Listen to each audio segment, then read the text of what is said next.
want to do that. I mean, now we're just... That can wait until intermission time, okay? There you Okay, go. sure. Let's rock and I roll. wrote some stuff about him if you'd like to look Yeah, up. no, I think that's a good idea to do that for intermission. But I mean, it is, since it is, we do want to start at 8 o'clock, and it is, we are now... It's 8:02. There's a thing that says webinar up there. You can release your YouTube video order here. It's covering my face. Did you get that too? No, I haven't. No, it's not covering you. All right. I don't know what. In any event, as it also shows, we are now live on YouTube. So welcome to the Instant Shakespeare Company reading of The Life and Death of King Richard II by William Shakespeare, and very excited about this. This is one of Shakespeare's 2 plays that is considered to be done, I mean, entirely in verse.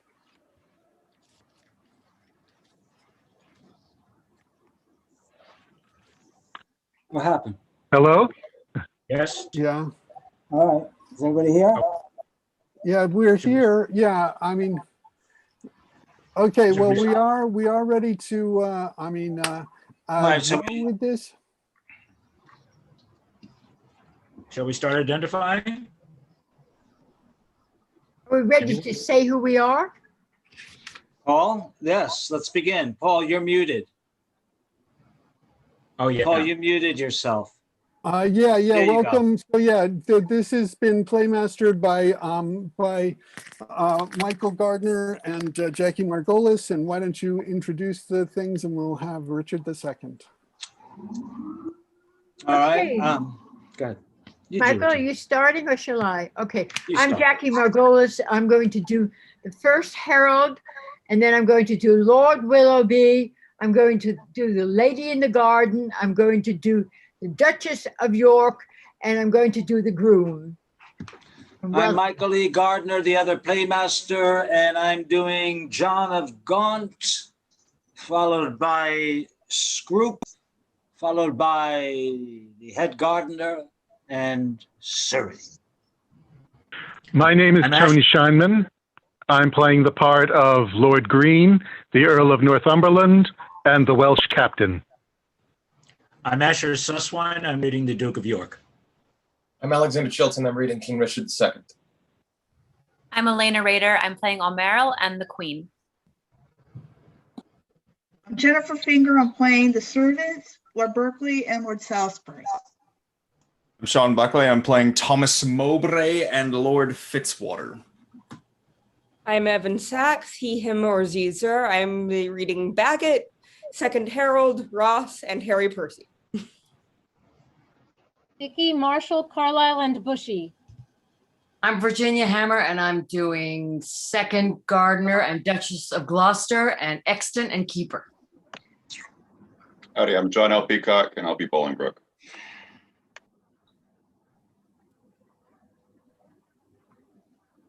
All right. So everybody who's not in it, leave, and we shall begin. The Life and Death of King Richard II, actus primus sine prima. Enter King Richard, John of Gaunt, with other nobles and attendants. Old John of Gaunt, time-honored Lancaster, hast thou brought hither Henry Hereford, thy bold son, here, to make good the boisterous late appeal, which then our leisure would not let us hear, against the Duke of Norfolk, Thomas Mowbray? I have, my liege. Tell me, moreover, hast thou sounded him if he appeal the Duke on ancient malice, or worthily as a good subject should, and some known ground of treachery in him? As near as I could sift him on that argument, on some apparent danger seen in him aimed at your highness, no inveterate malice. Then call them to our presence, face to face and frowning brow to brow. Ourselves will hear the accuser and the accused freely speak. High stomached are they both and full of ire. In rage, death as the sea, hasty as fire. Enter Bolingbroke and Mowbray. Many years of happy days befall my gracious sovereign, my most loving liege. And each day still better others' happiness, until the heavens envying earth's good hap add an immortal title to your crown. We thank you both, yet one but flatters us as well appeareth by the cause you come. namely to appeal each other of high treason. Cousin of Hereford, what dost thou object against the Duke of Norfolk, Thomas Mowbray?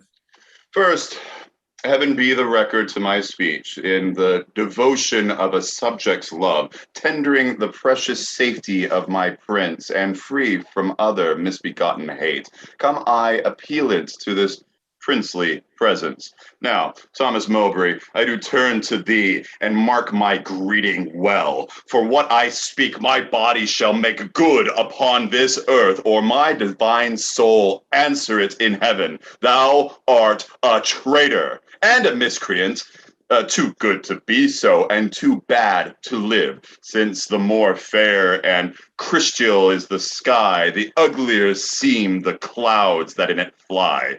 Once more, the more aggrative the notes, with a foul traitor's name, stuff I thy throat, and wish, so please my sovereign, ere I move what my tongue speaks, my right down drawn sword may prove. Let not my cold words here accuse my zeal. 'Tis not the trial of a woman's war, the bitter clamor of two eager tongues can arbitrate this cause betwixt us twain. The blood is hot that must be cooled for this. Yet can I not of such tame patience boast as to be hushed and not to all to say. First, the fair reverence of your highness curbs me from giving reins and spurs to my free speech, which else would post until it had returned these terms of treason doubly down his throat, setting aside his high blood's royalty, and let him be no kinsman to my liege. I do defy him, and I spit at him, call him a slanderous coward and a villain, which to maintain I would allow him odds, and meet him were I tied to run afoot, even to the frozen ridges of the Alps, or any other ground inhabitable, wherever Englishman durst set his foot. Meantime, let this defend my loyalty. By all my hopes, most falsely doth he lie. Pale, trembling coward, here I throw my gage, disclaiming here a kindred of a king, and lay aside my high blood's royalty, which fear not reverence makes thee to accept. If guilty, dread hath left thee so much strength as to take up mine honor's pawn, then stoop, and by that and all the rights of knighthood else will I make good against thee arm to arm with what I have spoken, or thou canst devise. I take it up, and by that sword I swear, which gently laid my knighthood on my shoulder, I'll answer thee in any fair degree or chivalrous design of knightly trial. And when I mount, alive may I not light, if I be a traitor or unjustly fight. What doth our cousin lay to Mowbray's charge? It must be grace that can inherit us so much of as of a thought of ill in him. Look what I said, my life shall prove it true, that Mowbray hath received 8,000 nobles in name of lending for your highness's soldiers, the which he hath detained for lewd employments, like a false traitor and injurious villain. Besides, I say, and will in battle prove, or here or elsewhere in the furthest verge that ever was surveyed by English eye, that all the treasons for these 18 years complotted and contrived in this land fetched from false Mowbray their first head and spring.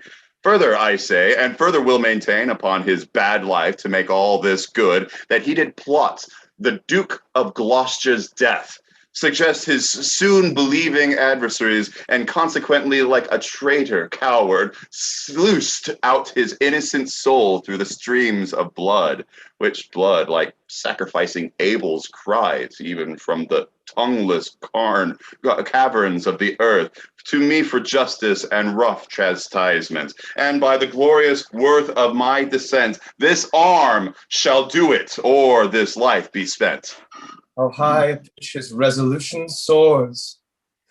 Thomas of Norfolk, what sayest thou to this? Oh, let my sovereign turn away his face and bid his ears a little while be deaf, till I have told this slander of his blood, how God and good men hate so foul a liar. Mowbray, impartial are our eyes and ears. Were he my brother, nay, my kingdom's heir, as he is but my father's brother's son. Now by my scepter's awe, I make a vow, such neighbor nearness to our sacred blood should nothing privilege him, nor partialize the unstooping firmness of my upright soul. He is a subject, Mowbray, so art thou. Free speech and fearless I to thee allow. Then Bolingbroke, as low as to thy heart, through the false passage of thy throat, thou liest. 3 parts of that receipt I had for callous dispersed I to his highness's soldiers, the other part reserved I by consent, for that my sovereign liege was in my debt, upon remainder of a dear account, since last I went to France to fetch his queen. Now swallow down that lie. For Gloucester's death I slew him not, but to mine own disgrace. Neglected my sworn duty in that case. For you, my noble lord of Lancaster, the honorable father to my foe, once I did lay an ambush for your life, a trespass that doth vex my grieved soul. But ere I last received the sacrament, I did confess it, and exactly begged your grace's pardon, and I hope I had it. This is my fault.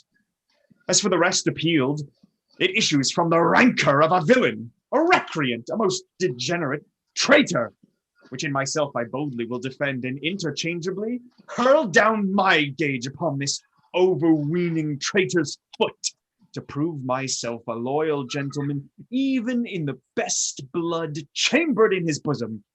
In hast whereof most heartily I pray your highness to assign our trial day. Wrath-kindled gentlemen, be ruled by me. Let's purge this choler without letting blood. This we prescribe, though no physician. Deep malice makes too deep incision. Forget, forgive, conclude and be agreed. Our doctors say this is no month to bleed. Good uncle, let this end where it begun. Will calm the Duke of Norfolk, you your son. To be a makepeace shall become my age. Throw down, my son, the Duke of Norfolk's gage. And Norfolk throw down his. When, Harry, when? Obedience bids, I shall not bid again. Norfolk throw down, we bid, there is no boot. Myself I throw, dread sovereign, at thy foot. My life thou shalt command, but not my shame. The one my duty owes, but my fair name, despite of death, that lives upon my grave to dark dishonor's use, thou shalt not have. I am disgraced, impeached, and baffled here, pierced to the soul with slander's venomed spear, the which no balm can cure, but his hot blood which breathed this poison. Rage must be withstood. Give me his gage. Lions make leopards tame. Yea, but not change his spots. Take but my shame, and I resign my gage. My dear, dear lord, the purest treasure mortal times afford is spotless reputation. That away men are but gilded loam or painted clay. A jewel in a 10 times barred up chest is a bold spirit in a loyal breast. Mine honor is my life. Both grow in one. Take honor from me, and my life is done. Then, dear my liege, mine honor let me try, and that I live, and for that will I die. Cousin, throw down your gage. Do you begin? Oh, heaven, defend my soul from such foul sin. Shall I seem crestfallen in my father's sight, or with pale beggar fear impeach my height before this out-dared bastard? Ere my tongue shall wound mine honor with such feeble wrong, or sound so base a peril, my teeth shall tear the slavish motive of recanting fear, and spit the bleeding in his high disgrace, where shame doth harbor even in Mowbray's face. We were not born to sue, but to command. Which since we cannot do to make you friends, be ready as your lives shall answer it. At Coventry upon St. Lambert's Day, there shall your swords and lances arbitrate the swelling difference of your settled hate. Since we cannot detone you, you shall see justice design the victor's chivalry, Lord Marshal, command our officers at arms. Be ready to direct these home alarms. Exeunt. Scena secunda, enter Gaunt and Duchess of Gloucester. Alas, the part I had in Gloucester's blood does more solicit me than York's claims to stir against the butchers of his life. But since oh God, I just lost my place. But since correction lieth in those hands which made the fault that we cannot correct, put we our quarrel to the will of heaven, who when they see the hours ripe on earth will rain hot vengeance on offenders' heads. Find brotherhood in thee no sharper spur? Hath love in thy old blood no living fire? Edward's 7 sons, whereof thyself art one, were as 7 vials of his sacred blood, or 7 fair branches springing up from one root. Some of those 7 are dried by nature's course, some of those branches by the destinies cut. But Thomas, my dear lord, my life, my Gloucester, 1 vial full of Edward's sacred blood, 1 flourishing branch of his most royal root is cracked, and all the precious liquor spilt is hacked down, and his summer leaves all vaded by envy's hand and murder's bloody axe. Ah, Gaunt, his blood was thine, that bed, that womb, that metal, that self-mold that fashioned thee, made him a man. And though thou liv'dst and breathedst, yet art thou slain in him. Thou dost consent in some large measure to thy father's death, in that thou seest thy wretched brother die, who was the model of thy father's life. Call it not patience, Gaunt. It is despair in suffering thus thy brother to be slaughtered. Thou showest the naked pathway to thy life, teaching stern murder how to butcher thee. That which in mean men we entitle patience is pale, cold cowardice in noble breasts. What shall I say to safeguard thine own life? The best way is to venge my Gloucester's death. Heaven's is the quarrel. For heaven's substitute, his deputy, anointed in his sight, has caused his death.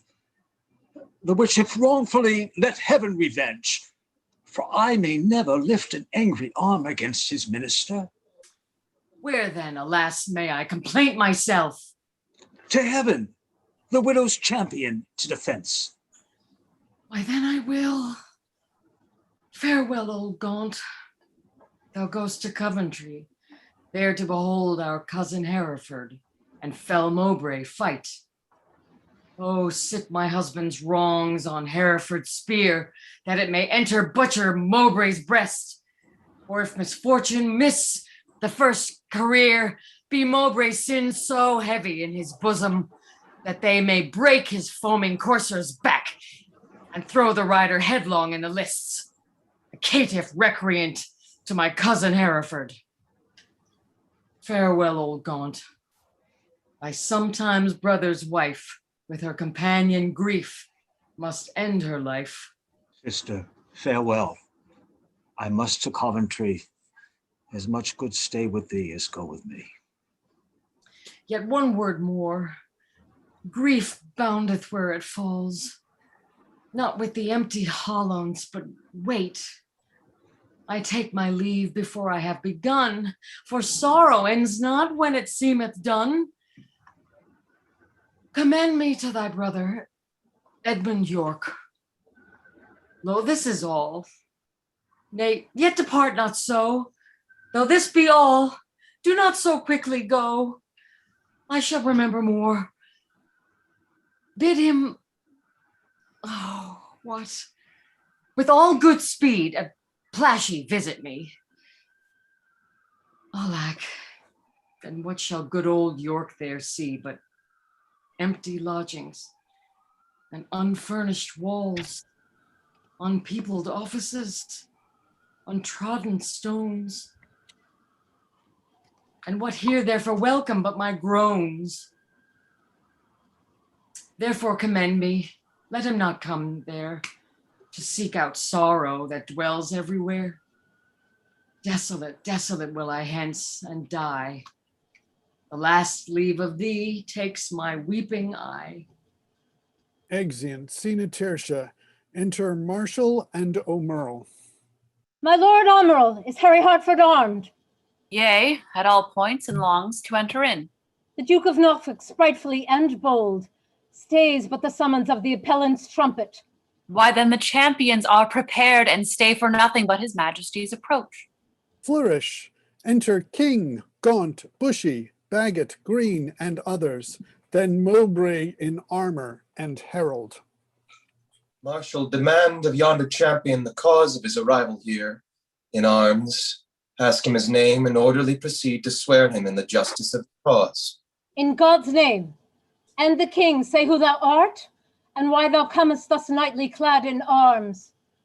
Against what man thou comest, and what's thy quarrel? Speak truly on thy knighthood and thine oath, and so defend thee heaven and thy valor. My name is Thomas Mowbray, Duke of Norfolk, who hither comes engaged by my oath, which heaven defend a knight should violate, both to defend my loyalty and truth to God, my king, and his succeeding issue, against the Duke of Hereford that appeals me.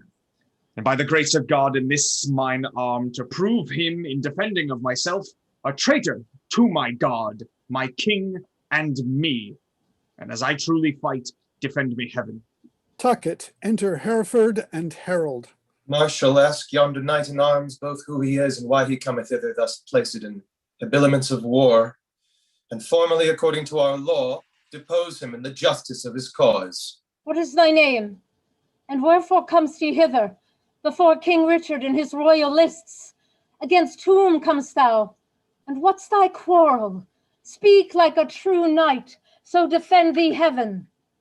Harry of Hereford, Lancaster, and Derby am I, who ready here to stand in arms to prove by heaven's grace and my body's valor enlist on Thomas Mowbray, Duke of Norfolk, that he's a traitor foul and dangerous to God of heaven, King Richard, and to me, and as I truly fight, defend me heaven.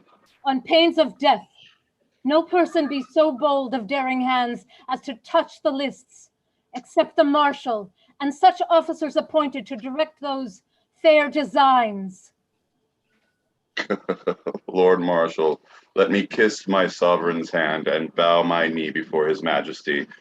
For Mowbray and myself are like two men that vow a long and weary pilgrimage. Then let us take a ceremonious leave and loving farewell of our several friends.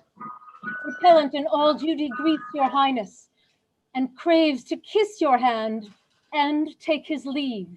We will descend and fold him in our arms, cousin of Hereford.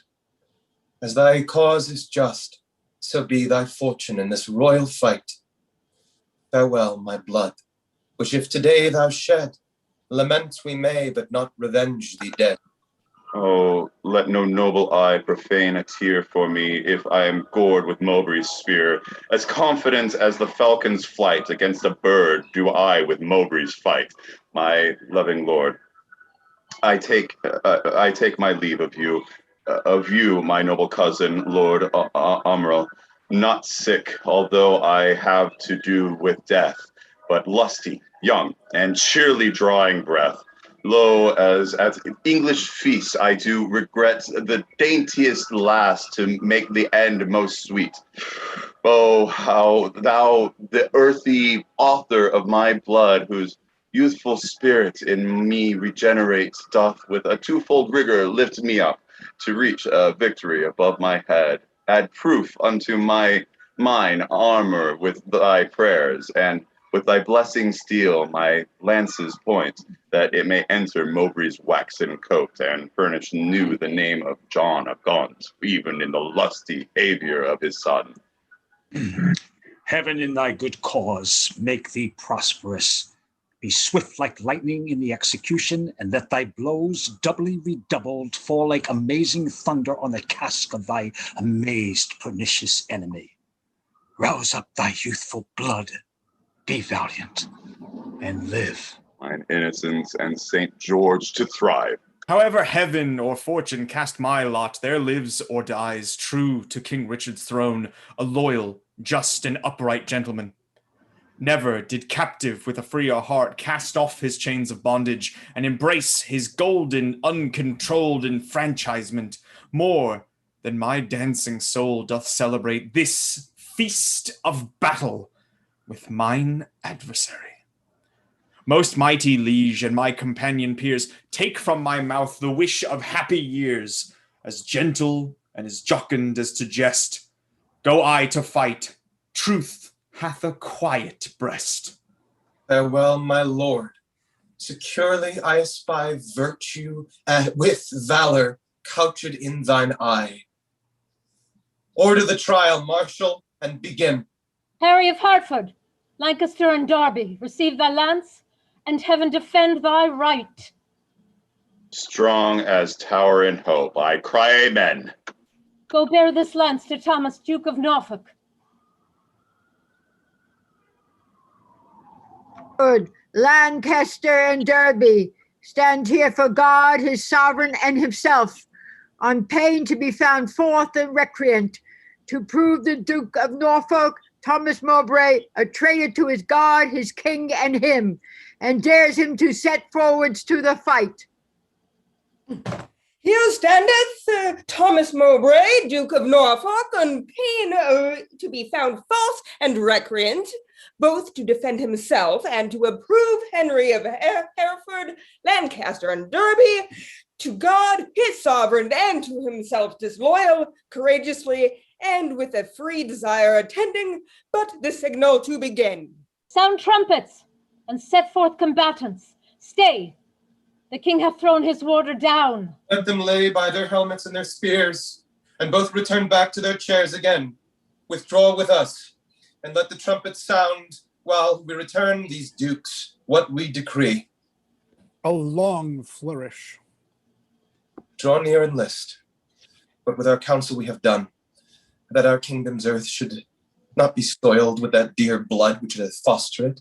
And for our eyes do hate the dire aspect of civil wounds, plowed up with neighbors' swords, which so roused up with boisterous, untuned drums, with harsh resounding trumpets, dreadful bray, and grating shock of wrathful iron arms, might from our quiet confines fright fair peace, and make us even wade, even in our kindred's blood. Therefore, we banish you our territories. You, cousin of Hereford, upon pain of death, till twice 5 summers have enriched our fields, shall not regret our fair dominions, but tread the stranger paths of banishment. Your will be done. This must my comfort be, that sun that warms you here shall shine on me, and those his golden beams to you here lent shall point on me and gild my banishment. Norfolk, for thee remains a heavier doom, which I with some unwillingness pronounce. The sly, slow hours shall not determinate the dateless limit of thy dear exile. The hopeless word of never to return breathe I against thee, upon pain of life. A heavy sentence, my most sovereign liege, and all unlooked for from your highness' mouth. A dearer merit not so deep a maim as to be cast forth in the common air have I deserved at your highness' hands. The language I've learned these 40 years, my native English, now I must forego, and now my tongue's use is to me no more than an unstringed viol or a harp, or like a cunning instrument cased up or being open, put into his hands that knows no touch to tune the harmony. Within my mouth you have enjailed my tongue, doubly perculsed with my teeth and lips, and dull, unfeeling, barren ignorance is made my jailer to attend on me. I am too old to fawn upon a nurse, too far in years to be a pupil now. What is thy sentence then, but speechless death, which robs my tongue from breathing native breath? Boots thee not to be compassionate, after our sentence plaining comes too late. Then thus I turn me from my country's light to dwell in solemn shades of endless night. Return again, take an oath with thee. Lay on my royal sword your banished hands. Swear by the duty that you owe to heaven, our part therein we banish with yourselves, to keep the oath that we administer. You never shall, so help you truth and heaven, embrace each other's love in banishment, nor ever look upon each other's face, nor ever write, regret, or reconcile this lowering tempest of your homebred hate, nor ever by advised purpose meet to plot, contrive, or complot any ill against us, our state, our subjects, or our land. I swear. And I to keep all this. Norfolk, so far as to mine enemy, by this time had the king permitted us, one of our souls had wandered in the air, banished this frail scepter of our flesh, and now our flesh is banished from this land. Confess thy treasons ere thou fliest this realm, since thou hast far to go. Bear not along the clogging burden of a guilty soul. No, Bolingbroke. If ever I were traitor, my name be blotted from the book of life, and I from heaven banished as from hence. But what thou art, heaven, thou and I do know. And all too soon I fear the king shall rue. Farewell, my liege. Now no way can I stray, save back to England, all the world's my way. Exit. Uncle, even in the glasses of thine eyes I see thy grieved heart. Thy sad aspect hath from the number of his banished years plucked 4 away. 6 frozen winters spent, return with welcome home from banishment. How long a time lies in one little word. 4 lagging winters and 4 wanton springs, each in a word. Such is the breath of kings. I thank my liege that in regard of me, he shortens 4 years of my son's exile. But little advantage shall I reap thereby, for ere the 6 years that he has to spend can change their moons and bring their times about. My oil, dried lamp, and time we wasted light shall be extinct with age and endless night. My inch of taper will be burnt and done, and blindfold death not let me see my son. Why, uncle, thou hast many years to live. But not a minute, king, that thou canst give. Shorten my days thou canst with sudden sorrow, and pluck nights from me, but not lend a morrow. Thou canst help time to furrow me with age, but stop no wrinkle in his pilgrimage. Thy word is current with him, for my death, but dead, thy kingdom cannot buy my breath. Thy son is banished, upon good advice, whereto thy tongue a party verdict gave. What? Why at our justice seemst thou then to allow? Things sweet to taste prove in digestion sour. You urged me as a judge, but I had rather you would have bid me argue like a father. Alas, I looked when some of you should say I was too strict to make mine own way. But you gave me leave to my unwilling tongue against my will to do myself this wrong. Cousin, farewell, and uncle bid him so. 6 years we banish him, and he shall go. Exit. Cousin, farewell. What presence must not know, from what you do remain, let paper show. My lord, no leave take I, for I will ride as far as land will let me by your side.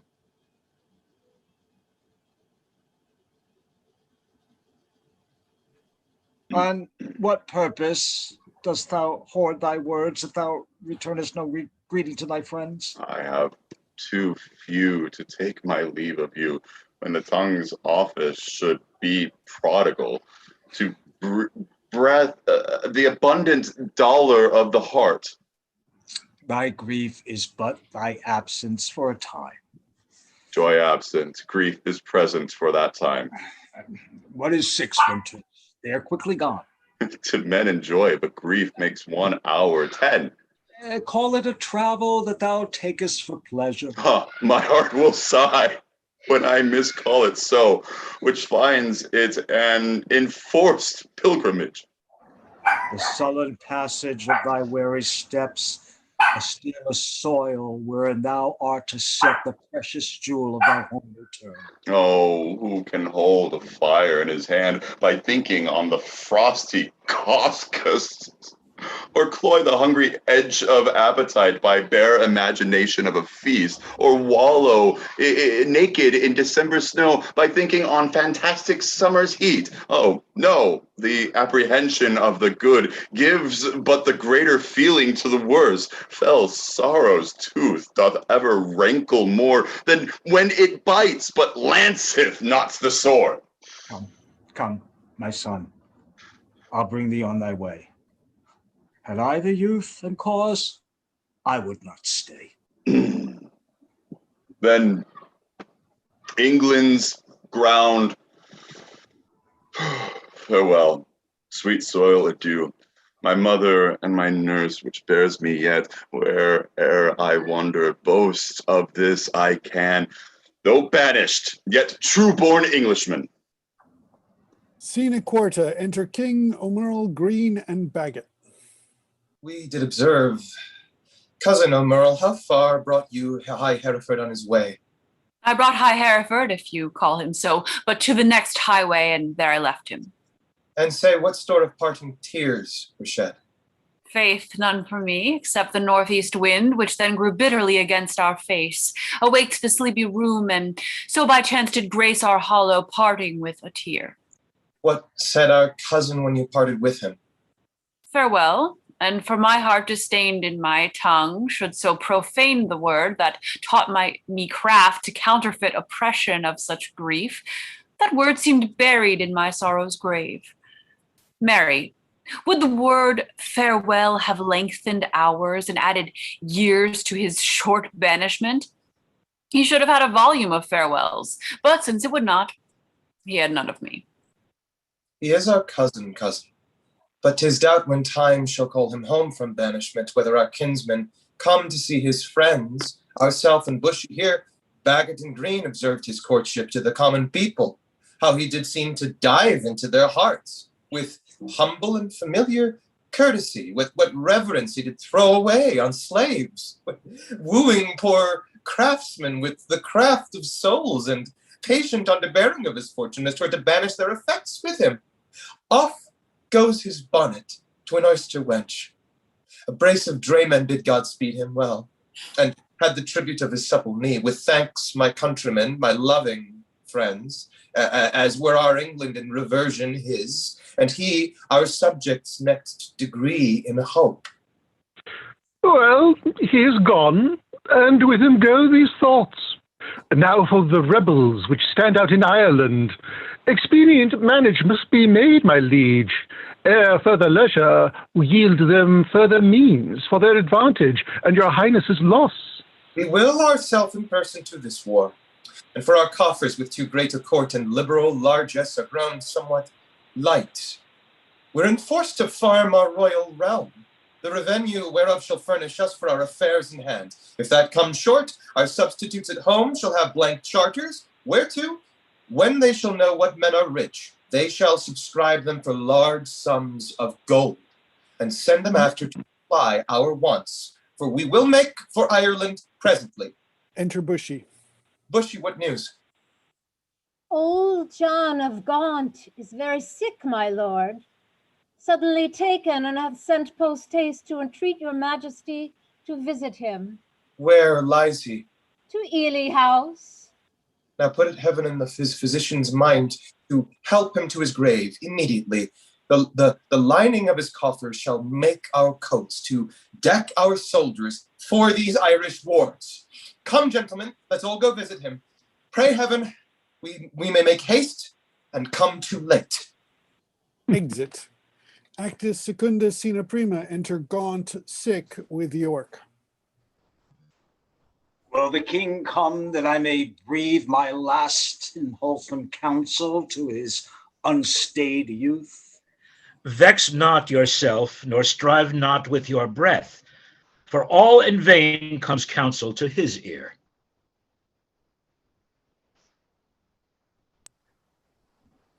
How? But they say the tongues of dying men enforce attention like deep harmony.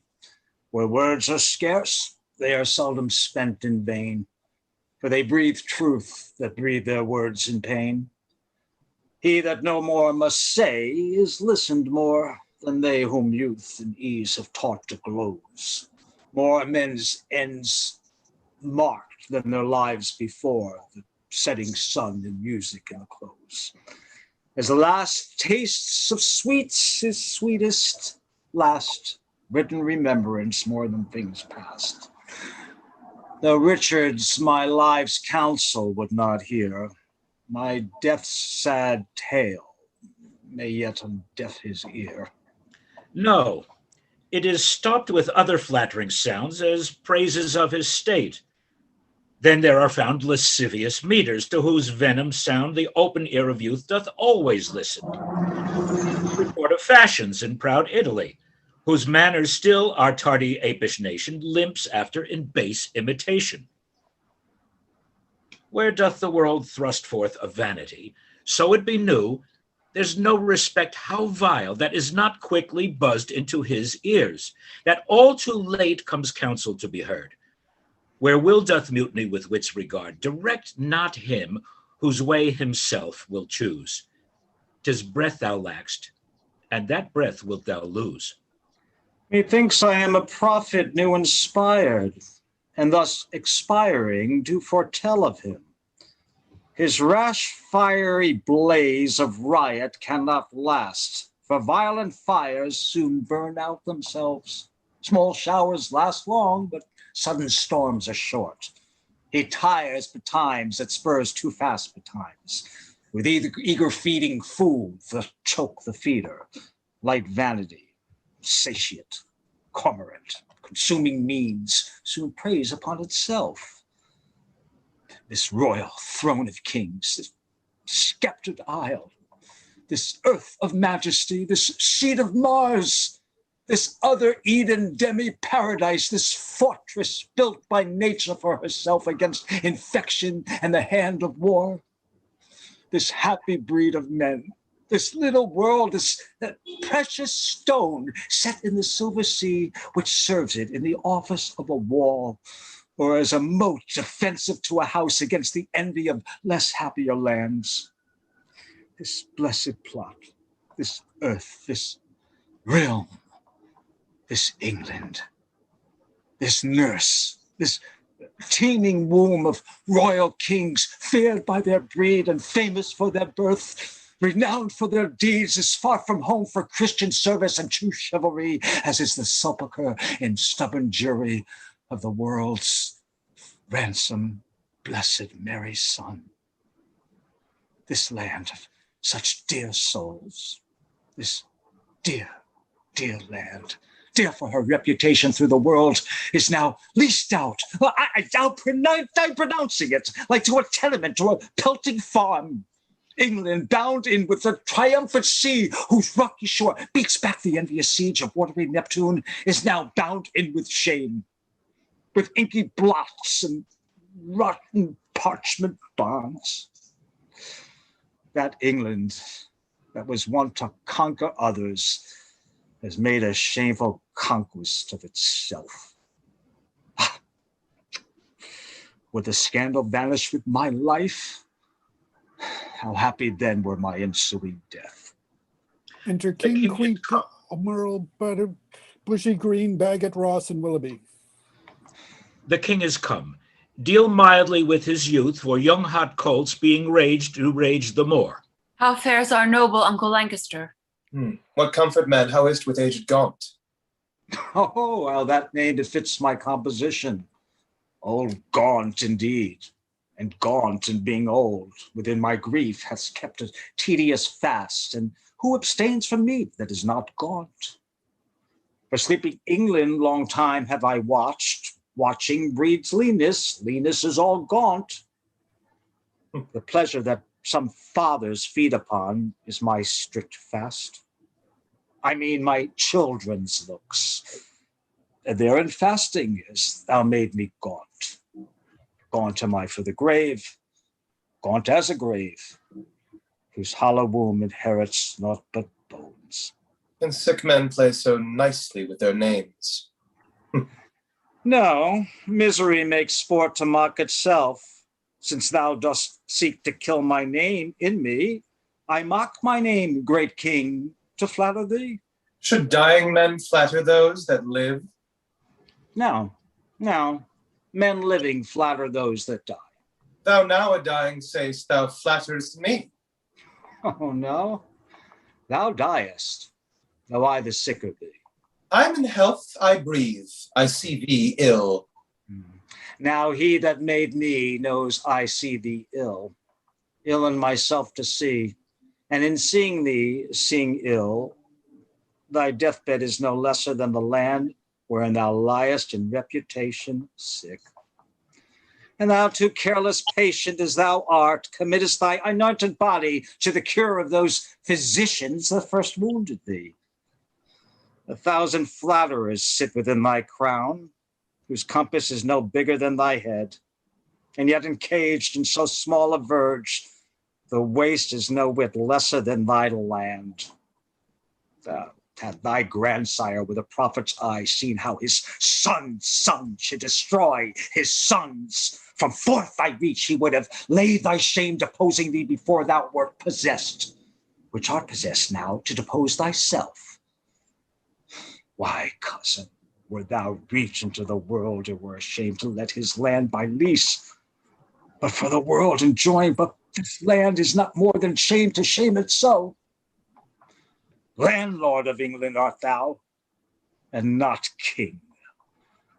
Thy state of laws, bondslave to that law, and thou hast And done... thou, a lunatic, lean-witted fool, presuming on an ague's privilege, darest, with thy frozen admonition, make pale our cheek, chasing the royal blood with fury from his native residence? Now by my seat's right, royal majesty, wert thou not brother to great Edward's son, this tongue that runs so roundly in thy head should run thy head from thy unreverent shoulders. Oh, spare me not, my brother Edward's son, for that I was his father's Edward's son, that blood already like the pelican thou hast tapped out and drunkenly caroused, my brother Gloucester, plain well-meaning soul, whom fair befallen heaven most happy souls may be precedent and witness good, that thou respectest not spilling Edward's blood. Join with the present sickness that I have, and thy unkindness be like crooked age to crop at once a too long withered flower. Live in thy shame, but die not in shame with thee. These words hereafter thy tormentors be. Convey me to my bed, and then to my grave. Love they to live that love and honor have. And let them die that age and sullens have, for both hast thou, and both become the grave. I do beseech your majesty, impute his words to wayward sickliness and age in him. He loves you on my life, and holds you dear as Harry, Duke of Hereford, were he here. Right, you say true. As Hereford's love, so his. And theirs, so mine, and all be as it is. Enter Northumberland. My liege, old Gaunt commends him to your majesty. What says he? Nay, nothing. All is said. His tongue is now a stringless instrument. Words, life, and all, old Lancaster hath spent. The York the next, that must be bankrupt so. Though death be poor, it ends a mortal woe. The ripest fruit first falls, and so doth he. His time is spent, our pilgrimage must be. So much for that. Now for our Irish wars, we must supplant those rough, rug-headed kerns which live like venom, where no venom else but only they are privileged to live. And for these great affairs, to ask some charge towards our assistance, we do seize to us the plates, the revenues, and movables whereof our Uncle Gaunt did stand possessed. How long shall I be patient? Oh, how long shall tender duty make me suffer wrong? Not Gloucester's death, nor Hereford's banishment, nor Gaunt's rebukes, nor England's private wrongs, nor the prevention of poor Bolingbroke about his marriage, nor my own disgrace have ever made me sour my patient cheek, or bend one wrinkle on my sovereign's face. I am the last of noble Edward's sons, of whom thy father, Prince of Wales, was first. In war was never lion raged more fierce, in peace was never gentle lamb more mild, than was that young and princely gentleman. His face thou hast, for even so looked he accomplished with the number of thy hours. But when he frowned, it was against the French, and not against his friends. His noble hand did win that what he did spend, and spent not that which his triumphant father's hand had won. His hands were guilty of no kindred's blood, but bloody with the enemies of his kin. Oh, Richard, York is too far gone with grief, or else he never would compare between. Why, uncle, what's the matter? Oh, my liege, pardon me if you please. If not, I please not to be pardoned. Am content with all. Seek you to seize and grip into your hands the royalties and rights of banished Hereford? Is not Gaunt dead, and doth not Hereford live? Was not Gaunt just, and is not Harry true? Did not the one deserve to have an heir? Is not his heir a well-deserving son? Take Hereford's rights away, and take from time his charters and his customary rights. Let not tomorrow then ensue today. Be not thyself. For how art thou a king but by fair sequence and succession? Now, afore God, God forbid I say is true, if you do wrongfully seize Hereford's right, call in his letters patents that he hath by his attorneys general to sue his livery, and deny his offered homage, you pluck 1,000 dangers on your head. You lose 1,000 well-disposed hearts, and prick my tender patience to those thoughts which honor and allegiance not think. Think what you will. We seize into our hands his plate, his goods, his money, and his lands. I'll not be by the while. My liege, farewell. What will ensue hereof, there's none can tell. But by bad courses may be understood that their events can never fall out good. Go. Bushy to the Earl of Wiltshire straight, bid him repair us to Ely House to see this business. Tomorrow next we will for Ireland, and 'tis time, I trow, and we create an absence of ourself for Uncle York, Lord Governor of England, for he is just, and always loved us well. Come, our Queen, tomorrow must we part. Be merry, for our time of stay is short. Flourish. Mene, Northumberland, Willoughby, and Ross. Well, lords, the Duke of Lancaster is dead. And living too, for now his son is Duke. Barely in title, not in revenue. Richly in both, if justice had her right. My heart is great, but it must break with silence ere to be disburdened with a liberal tongue. Nay, speak thy mind, and let him ne'er speak more that speaks thy words again to do thee harm. Tend that thou speak to the Duke of Hereford, if it be so, out with it, bodily man. Quick is mine ear to hear good towards him. No good at all that I can do for him, unless you call it good to pity him, bereft and gelded of his patrimony. Now, afore heaven, 'tis shame such wrongs are born.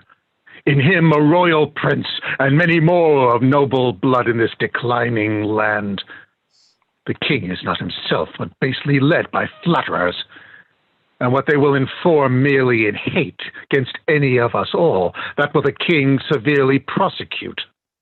Against us, our lives, our children, and our heirs. The commons hath he piled with grievous taxes, and quite lost their hearts. The nobles hath he fined for ancient quarrels, and quite lost their hearts. And daily new exactions are devised as blanks benevolences, and I wot not what, but what, O God name, doth become of this? Wars hath not wasted it, for war hath he not, but basely yielded upon compromise that which his ancestors achieved with blows. More hath he spent in peace than they in wars. The Earl of Wiltshire hath the realm in the farm. The king's grown bankrupt like a broken man. Reproach and dissolution hangeth over him. He hath not money for these Irish wars, his burdenous taxations notwithstanding, but by the robbing of the banished duke. His noble kinsman, most degenerate king. But lords, we hear this fearful tempest sing, yet seek no shelter to avoid the storm. We see the wind sit sore upon our sails, and yet we strike not, but securely perish. We seek the very rack that we must suffer, and unavoided is this danger now, for suffering so the causes of our rack. Not so. Even through the hollow eyes of death I spy life peering, but I dare not say how near the tidings of our comfort is. Nay, let us share thy thoughts as thou dost ours. Be confident to speak, Northumberland. We three are but thyself, and speaking so, thy words are but as thoughts. Therefore be bold. Then thus, I have from Port Le Blanc, a bay in Bretagne, received intelligence that Harry, Duke of Hereford, Reginald, Lord Cobham, that late broke from the Duke of Exeter, his brother Archbishop, late of Canterbury, Sir Thomas Erpingham, Sir John Rainston, Sir John Norbury, and Sir Robert Waterton, and Francis Coit, all these well furnished by the Duke of Bretagne with 8 tall ships, 3,000 men of war, are making hither with all due expedience, and shortly mean to touch our northern shore. Perhaps they had ere this, but that they stay the first departing of the king for Ireland. If then we shall shake off our slavish yoke, imp out our drooping country's broken wing, redeem from broken palm the blemish of the blemished crown, wipe off the dust that hides our scepter's guilt, and make high majesty look like itself. Away with me in post to Ravenspur. But if you faint, as fearing to do so, stay and be secret, and myself will go. To horse, urge doubt to them who fear. Hold up my horse, and I will thirst be there. Exeunt. Scena secunda. Enter Queen, Bushy, and Bagot. Madam, your majesty is too much sad. You promised when you parted with the king to lay aside self-harming heaviness and entertain a cheerful disposition. To please the king I did. To please myself I cannot do it. Yet I know no cause why I should welcome such a guest as grief, save bidding farewell to so sweet a guest as my sweet Richard. Yet again methinks some unborn sorrow, ripe in fortune's womb, is coming towards me, and my inward soul with nothing trembles at something it grieves, more than with parting from my lord the king. Each substance of a grief hath 20 shadows, which shows like grief itself, but is not so, for sorrow's eye, glazed with blinding tears, divides one thing entire to many objects, like perspectives, which rightly gazed upon show nothing but confusion, eye to eye distinguish form. So your sweet majesty, looking awry upon your lord's departure, find shapes of grief, more than himself to wail, which looked on as it is, are naught but shadows of what it is not, then thrice gracious queen, more than your lord's departure weep not, more's not seen, or if it be, 'tis with false sorrows I, which for things true, weep for things imaginary. It may be so, but yet my inward soul persuades me it is otherwise. Howe'er it be, I cannot but be sad. So heavy sad, as though on thinking, on no thought I think, makes me with heavy, nothing faint and shrink. 'Tis nothing but conceit, most gracious lady. 'Tis nothing less. Conceit is still derived from some forefather grief. Mine is not so, for nothing hath begot my something grief, or something hath the nothing that I grieve. 'Tis in reversion that I do possess. But what it is that is not yet known, what I cannot name, 'tis nameless woe, I wot. Heaven save your majesty, and well met, gentlemen. I hope the king is not yet shipped for Ireland. Why hopest thou so? 'Tis better hope he is, for his designs crave hast, his hast good hope. Then wherefore dost thou hope he is not shipped? That he, our hope, might have retired his power and driven into despair an enemy's hope, who strongly had set footing in this land. The banished Bolingbroke repeals himself, and with uplifted arms is safe arrived at Ravenspur. Now God in heaven forbid. Oh, madam, 'tis too true, and that is worse. The Lord Northumberland, his young son Henry Percy, the lords of Ross, Beaumont, and Willoughby, with all their powerful friends, are fled to him. Why have you not proclaimed Northumberland and the rest of the revolted faction traitors? We have, whereupon the Earl of Worcester hath broke his staff, resigned his stewardship, and all the household servants fled with him to Bolingbroke. So green, thou art the midwife of my woe, and Bolingbroke my sorrow's dismal heir. Now hath my soul brought forth her prodigy, and I, a gasping new delivered mother, have woe to woe, sorrow to sorrow joined. Despair not, madam. Who shall hinder me? I will despair and be at enmity with cousining hope. He is a flatterer, a parasite, a keeper back of death, who gently would dissolve the bands of life which false hope lingers in extremity. Ah, here comes the Duke of York. With sign of war about his aged neck, oh, full of careful business are his looks. Uncle, for heaven's sake, speak comfortable words. Comfort's in heaven, and we are on the earth, where nothing lives but crosses, care, and grief. Your husband he is gone to save far off, whilst others come to make him lose at home. Here am I, left to underprop his land, who, weak with age, cannot support myself. Now comes the sick hour that his surfeit made. Now shall he try his friends that flattered him. Enter a servant.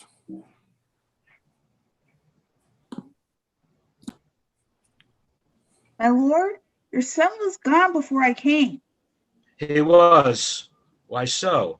Go all which way it will. The nobles they are fled, the commons they are cold, and will, I fear, revolt on Hereford's side. Sirrah, get thee to Plashy, to my sister Gloucester.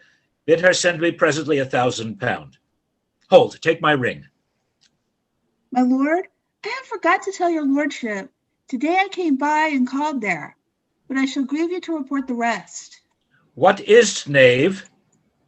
An hour before I came, the Duchess did die. Heaven for his mercy. What a tide of woes come rushing on this woeful land at once. I know not what to do. I would to heaven, so my untruth had not provoked him to it, the king had cut off my head with my brother's. What, are there posts dispatched for Ireland? How shall we do for money for these wars? Come, sister, cousin, I would say, pray pardon me.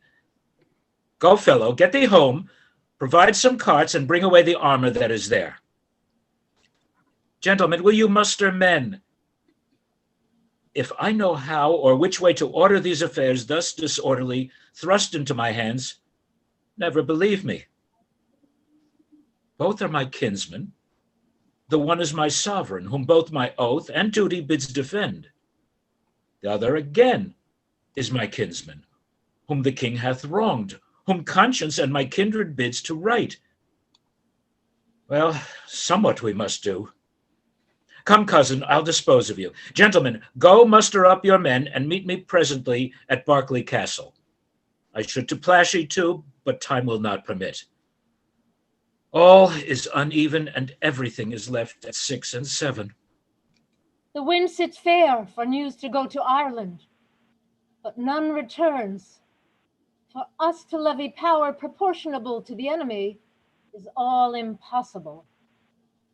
Besides, our nearness to the king in love is near the hate of those love not the king. And that's the wavering commons, for their love lies in their purses, and whoso empties them by so much fills their hearts with the deadly hate. Wherein the king stands generally condemned. If judgment lie in them, then so do we, because we have been ever near the king. Well, I will for refuge straight to Bristol Castle. The Earl of Wiltshire is already there.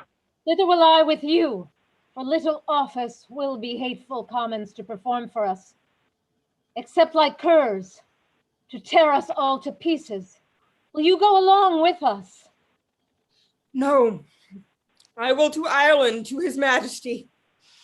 Farewell, if heart presages be not in vain. We three here part, that ne'er shall meet again. That's as York thrives to beat back Bolingbroke. Oh, alas, poor Duke. The task he undertakes is numbering sands and drinking oceans dry. Where one on his side fights, thousands will fly. Farewell as once, for all and ever. Well, we may never again. I fear me never. Exit, Scena Tertia. Enter the Duke of Hereford and Northumberland. How far is it, my lord, to Berkeley now? Believe me, noble lord, I am a stranger here in Gloucestershire. These high wild hills and rough uneven ways draws out our miles and makes them wearisome. And yet our fair discourse hath been as sugar, making the hard way sweet and delectable. But I bethink me, what a weary way from Ravenspur to Cotswold will be found, in Ross and Willoughby, wanting your company, which I protest hath very much beguiled the tediousness and process of my travel. But theirs is sweetened with the hope to have the present benefit that I possess, and hope to joy is little less in joy than hope enjoyed. By this the weary lords shall make their way seem short, as mine hath done, by sight of what I have, your noble company. Of much less value is my company than your good words. But who comes here? Enter Harry Percy. It is my son, young Harry Percy, sent from my brother Worcester. Whensoever. Harry, how fares your uncle? I had thought, my lord, to have learned his health of you. Why? Is he not with the Queen? No, my good lord, he hath forsook the court, broken his staff of office, and dispersed the household of the king. What was his reason? He was not so resolved when we last spoke together. Because your lordship was proclaimed a traitor.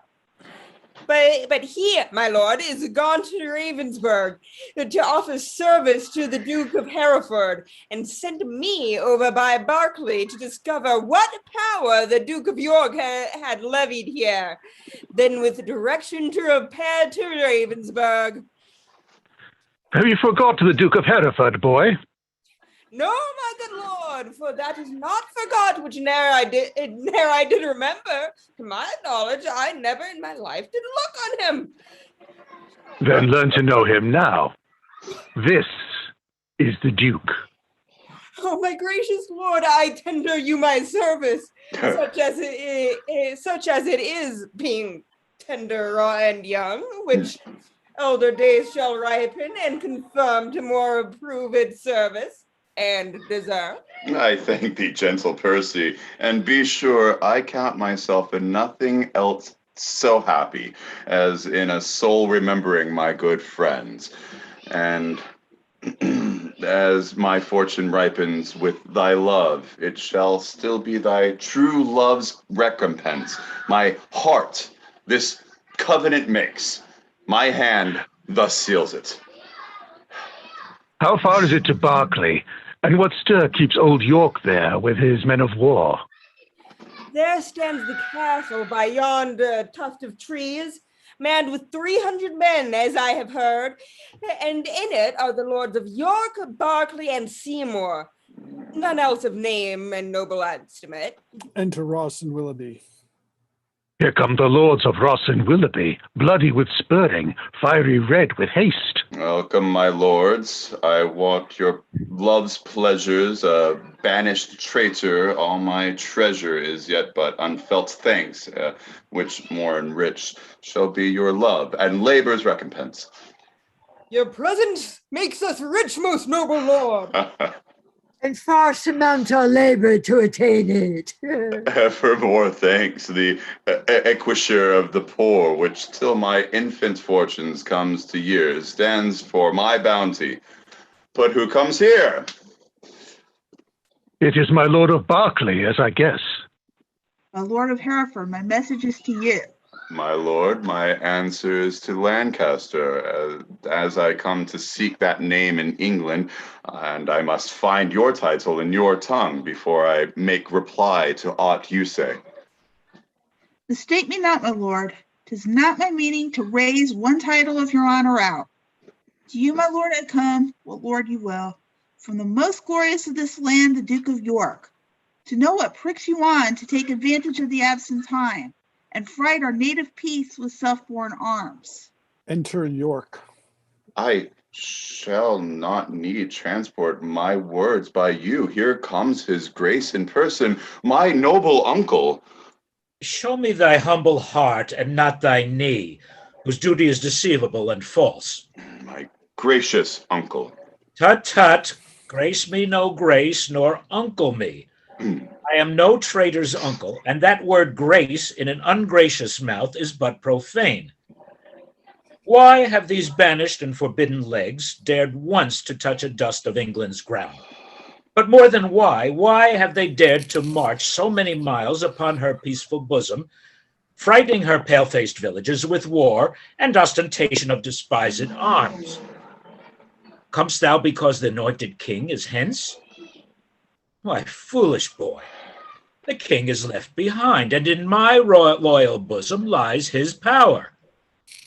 Were I but now the lord of such hot youth as when brave Gaunt, thy father, and myself rescued the Black Prince, that young Mars of men, from forth the ranks of many thousand French, oh, then, how quickly should this arm of mine, now prisoner to the palsy, chastise thee and minister correction to thy fault. My gracious uncle, let me know my fault. On what condition stands it, and wherein?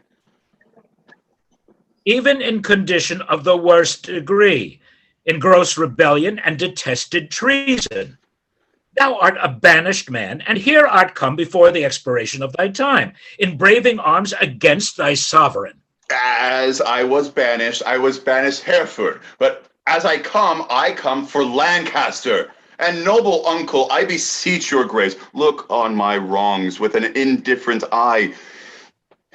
You are my father. For methinks in you I see old Gaunt alive. Oh, then, my father, will you permit that I shall stand condemned, a wandering vagabond, my rights and royalties plucked from my arms perforce and given away to upstart unthrifts? Wherefore was I born? If that my cousin king be king of England, it must be granted I am Duke of Lancaster. You have a son, Umral, my noble kinsman. He should have found his uncle Gaunt a father to rouse his wrongs and chase them to the bay. I am denied to sue my livery here, and yet my letters patient give me leave. My father's good are all distrained and sold, and these and all are all amiss employed. What would you have me do? I am a subject, and challenge law attorneys are denied me, and therefore personally I lay my claim to my inheritance of free descent. The noble Duke hath been too much abused. It stands your grace upon to do him right. Base men by his endowments are made great. My lords of England, let me tell you this. I have had feeling of my cousin's wrongs, and labored all I could to do him right. But in this kind, to come in braving arms, be his own carver, and cut out his way to find out right with wrongs, it may not be. And you that do abet him in this kind, cherish rebellion, and are rebels all. The noble Duke hath sworn his coming is but for his own. And for the right of that, we all have strongly sworn to give him aid, and let him never see joy that breaks that oath. Well, I see the issue of these arms. I cannot mend it, I must needs confess, because my power is weak, and all ill left. But if I could, by him that gave me life, I would attach you all, and make you stoop unto the sovereign mercy of the king. But since I cannot, be it known to you, I do remain as neuter. So fare you well, unless you please to enter in the castle, and there repose you for this night. An offer, uncle, that we will accept, but we must win your grace and go with us to Bristol Castle, where they say is held by Bushy, Bagot, and their complices, and the caterpillars of the Commonwealth, which I have sworn to weed and pluck away. It may be I will go with you, but yet I'll pause, for I am loath to break our country's laws. Nor friends nor foes to me welcome you are. Things past redress are now with me past care. Exeunt, Scena Quarta, enter Salisbury and a Compton. My Lord of Salisbury, we have stayed 10 days and hardly kept our... one moment, please. I've lost my place again. Just a moment. My Lord of Salisbury, we have stayed 10 days and hardly kept our countrymen together, and yet we hear not tidings from the king. Therefore, we will disperse ourselves. Farewell. Stay yet another day, thou trusty Welshman. The king reposeth all his confidence in thee. 'Tis thought the king is dead. We will not stay. The bay trees in our country are all withered, and meteors fright the fixed stars of heaven. The pale-faced moon looks bloody upon the earth, and lean-looked prophets whisper fearful change. Rich men look sad, and ruffians dance and leap, the one in fear to lose what they enjoy, the other to enjoy by rage and war. These signs forerun the death of kings. Farewell. Our countryman is gone and fled, as well as should Richard their king. He is dead. Ah, Richard, with eyes of heavy mind, I see that glory, like a shooting star, fall to the base earth from the firmament. The sun sits weeping in the lowly west, witnessing storms to come, woe and unrest. Thy friends are fled to wait upon thy foes, and crossly to thy good all fortune goes. Exit, Actus Tertius Scena Prima, enter Bolingbroke, York, Northumberland, Ross, Percy, Willoughby, with Bushy and Green prisoners. Bring forth these men. Oh, Bushy and Green, I will not vex your souls, since presently your souls must part your bodies, with too much urging your pernicious lives, for 'twere no charity, yet to wash your blood from off my hands. Here in this, the view of men, I will unfold some causes of your deaths.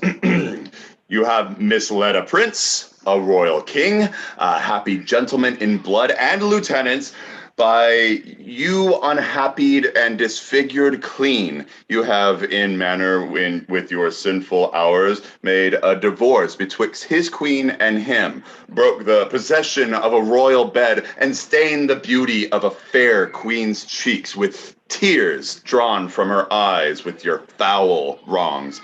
Myself a prince, by fortune of my birth, near to the king in blood, and near in love, till you did make him misinterpret me, have stood my neck under your injuries, and sighed my English breath with foreign clouds, eating the bitter bread of banishment, while you have fed upon my sovereignities, dispacked my parks and felled my forest wood, from mine own windows torn my household coat, and raised out my impress, leaving me no sign save men's opinions and my living blood to show the world I am a gentleman. This and so much more than twice all this, condemns you to death. See them delivered to execution and the hand of death. More welcome is the stroke of death to me than Bolingbroke to England. My comfort is that heaven will take our souls and plague injustice with the pains of hell. I'm Lord Northumberland. See them dispatched. Uncle, you say the queen is at your house. For heaven's sake, fairly let her be entreated. Tell her I send to her my kind commends, and special care my greetings be delivered. A gentleman of mine I have dispatched with letters of your love to her at large. Thanks, gentle uncle. Come away, lords, to fight with Glendower and his complices. A while to work, and after a holiday. Exeunt, Sina Secunda, drums flourish and colors. Enter Richard, Omeril, Carlisle, and soldiers. Barcliffe Castle call you this at hand. Yea, my lord, how brooks your grace the air after your late tossing on the breaking seas? No needs must I like it well. I weep for joy to stand upon my kingdom once again. Oh, dear earth, I do salute thee with my hand, though rebels wound thee with their horses' hoofs, as a long-parted mother with her child plays fondly with her tears, and smiles in meeting, so weeping, smiling, greet I thee, my earth. Nor with thy sweets comfort his ravenous sense, but let thy spiders that suck up thy venom and heavy-toed gated toads lie in their way, doing annoyance to the treacherous feet which with usurping steps do trample thee. Yield stinging nettles to mine enemies, and when they come from thy bosom, pluck a flower, guard it, I prithee, with a lurking adder, whose double tongue may with a mortal touch throw death upon thy sovereign's enemies. Mock not my senseless conjuration, lords. This earth shall have a feeling, and these stones prove armed soldiers, ere her native king shall falter under foul rebellion's arms. Fear not, my lord, that power that made you king hath power to keep you king in spite of it all. He means, my lord, that we are too remiss whilst Bolingbroke through our security grows strong and great in substance and in friends. Comfortable cousin, knowst thou not that when the searching eye of heaven is hid behind the globe that lights the lower world, the thieves and robbers range abroad unseen?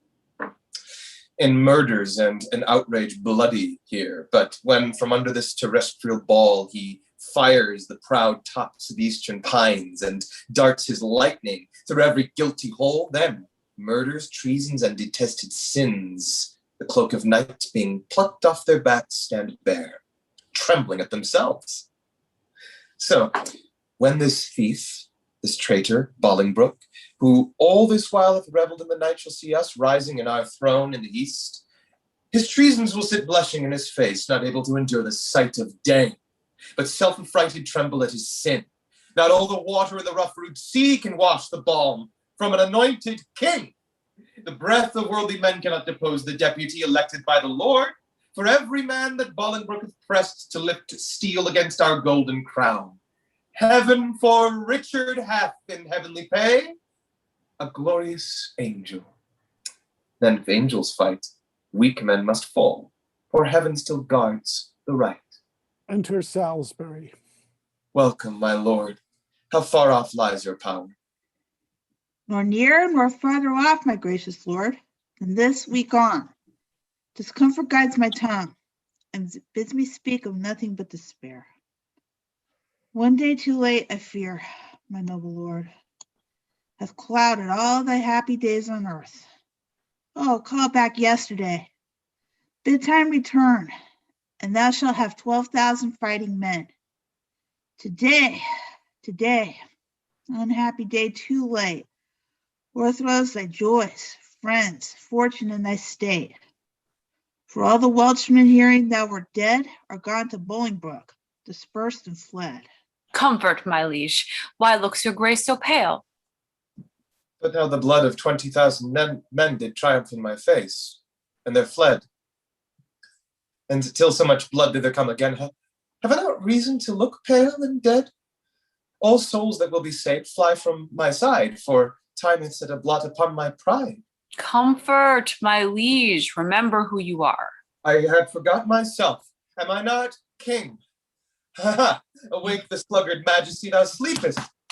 Is not the king's name 40,000 names? Arm, my name! A puny subject strikes thy great glory. Look not on the ground. Ye favorites of a king, are we not high? High be our thoughts. I know my uncle York hath power enough to serve our turn, but who comes here? More health and happiness betide my liege than can my care-tuned tongue deliver him. Mine ears are open, and my heart prepared. The worst is worldly loss thou canst unfold. Say's my kingdom lost? But why, 'twas my care, and what loss is it to be rid of care? Strives Bolingbroke to be as great as we? Greater he shall not be. If he serve God, we'll serve him too, and be his fellow too. Revolt our subjects? This we cannot mend. They break their faith to God as well as us. Cry woe, destruction, ruin, loss, decay. The worst is death, and death will have his day. Glad am I that your highness is so armed to bear the tidings of calamity.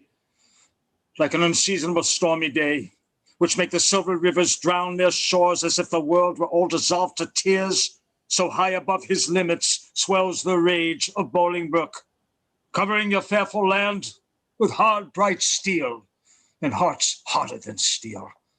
White bears have armed their thin and hairless scalps against thy majesty, and boys with women's voices strive to speak big and clap their female joints and stifle unwielding arms against thy crown. Thy very beadsmen mean to bend their bows of double-fated yew against thy state.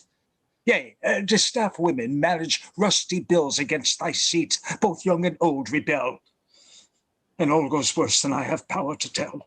Too well, thou tell'st a tale so ill. Where's the Earl to Wiltshire? Where is Bagot? What has become of Bushy? Where is Green? They that have let the dangerous enemy measure our confines with such peaceful steps. If we prevail, their heads shall pay for it. I warrant they have made peace with Bolingbroke.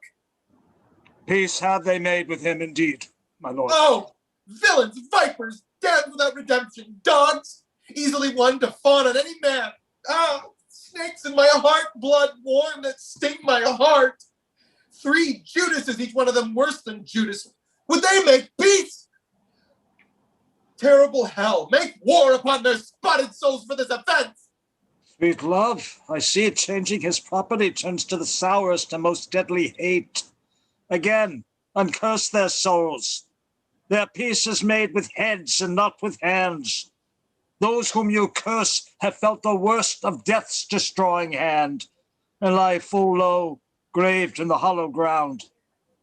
Is Bushy, Green, and the Earl of Wiltshire dead? Yea, all of them at Bristow lost their heads. Where's the Duke, my father, with his power? No matter where. Of comfort no man speak. Let's talk of graves, of worms, and epitaphs. Make dust our paper, and with rainy eyes write sorrow in the bosom of the earth. Let's choose executors and talk of wills, and yet not so. For what can we bequeath, save our deposed bodies to the ground, our lands, our lives, and all our Bolingbroke's? And nothing can we call our own but death, and that small model of the barren earth, which serves as paste and cover to our bones. For God's sake, let us sit upon the ground and tell sad stories of the death of kings, how some have been deposed, some slain in wars, some haunted by the ghosts they have deposed, some poisoned by their wives, some sleeping killed, all murdered. For within the hollow crown that rounds the golden temples of a king keeps death his court, and there the antic sits, scoffing his state and grinning at his pomp, allowing him a breath, a little seen to monarchize, be feared and kill with looks, infusing him with self and vain conceit, as if this flesh which rolls about our lives were brass impregnable, and humored thus comes at the last, and with a little pin bores through his castle walls, and farewell, king. Cover your heads, and mock not flesh and blood with solemn reverence.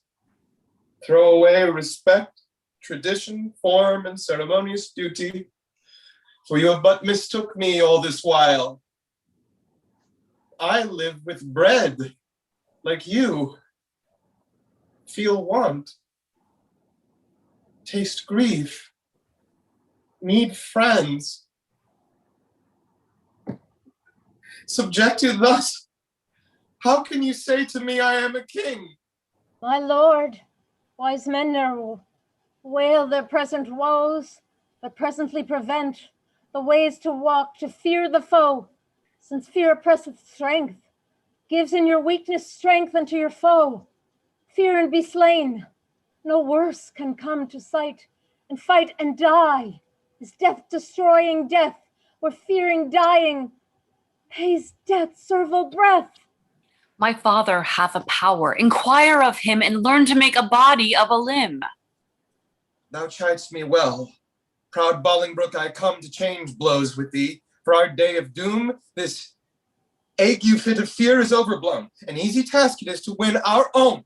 Say, Scroop, where lies our uncle with his power? Speak sweetly, man, although thy looks be sour. Men judge by the complexion of the sky, the state and inclination of the day. So may you by my dull and heavy eye. My tongue hath but a heavier tale to say. I play the torturer by small and small to lengthen out the worst that must be spoken. Your uncle York is joined with Bolingbroke, and all your northern castles yielded up, and all your southern gentlemen in arms upon his faction. Thou hast said enough. Beshrew thee, cousin, which did lead me forth of that sweet way I was in to despair. What say you now? What comfort have we now? While heaven, I'll hate him everlastingly that bids me be of comfort any more. Go to Flint Castle, there I'll pine away. A king woe's slave shall kingly woe obey.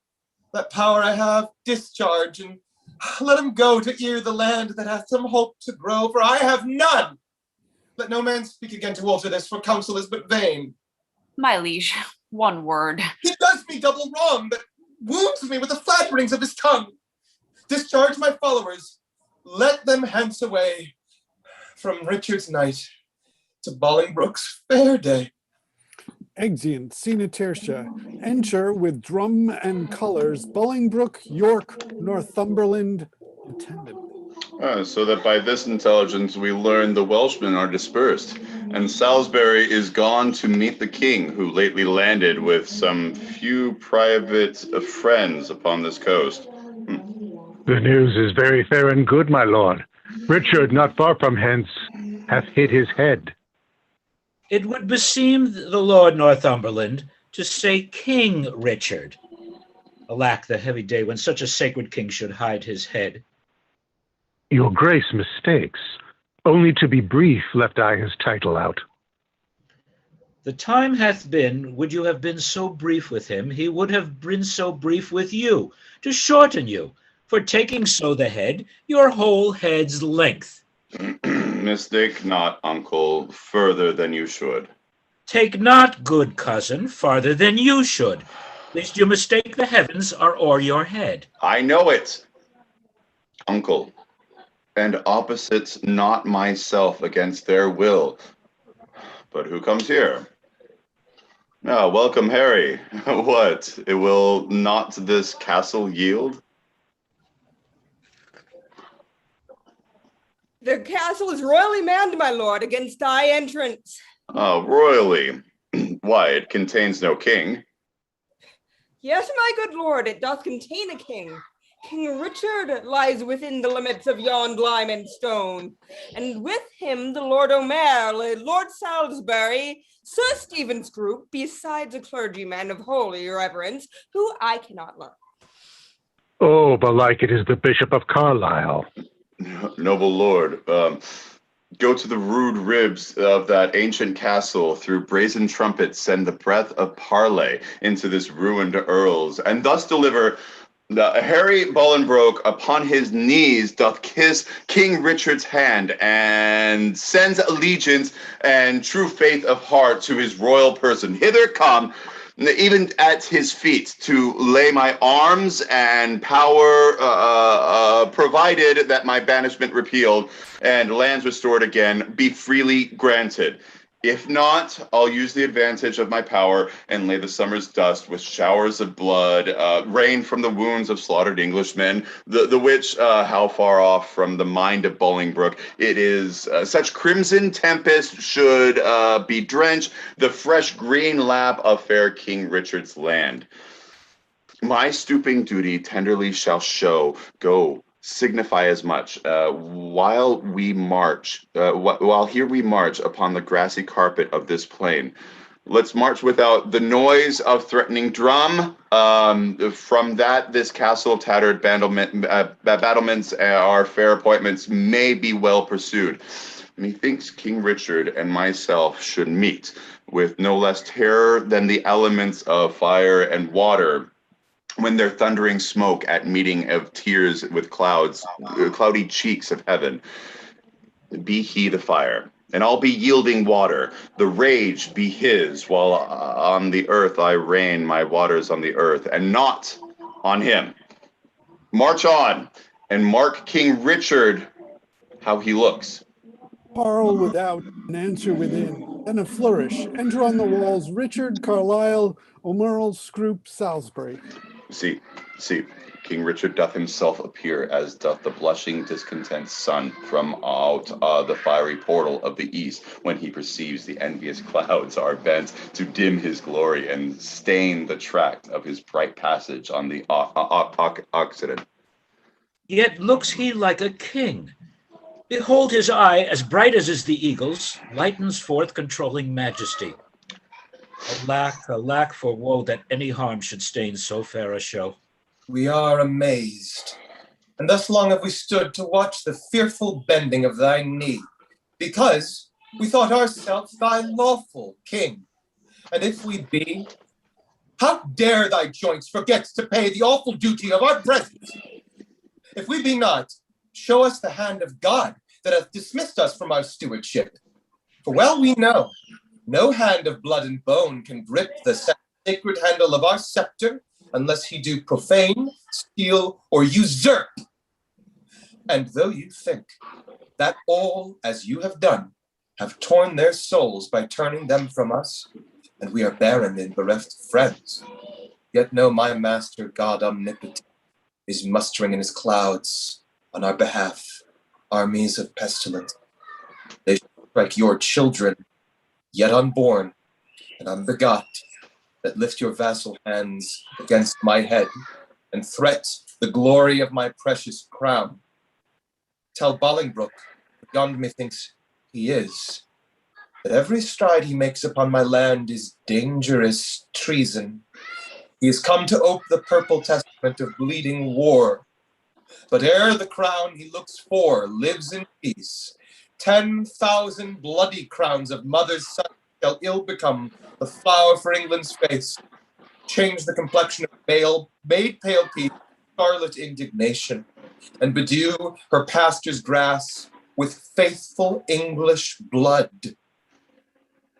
The King of Heaven forbid our Lord the King should so with civil and uncivil arms be rushed upon.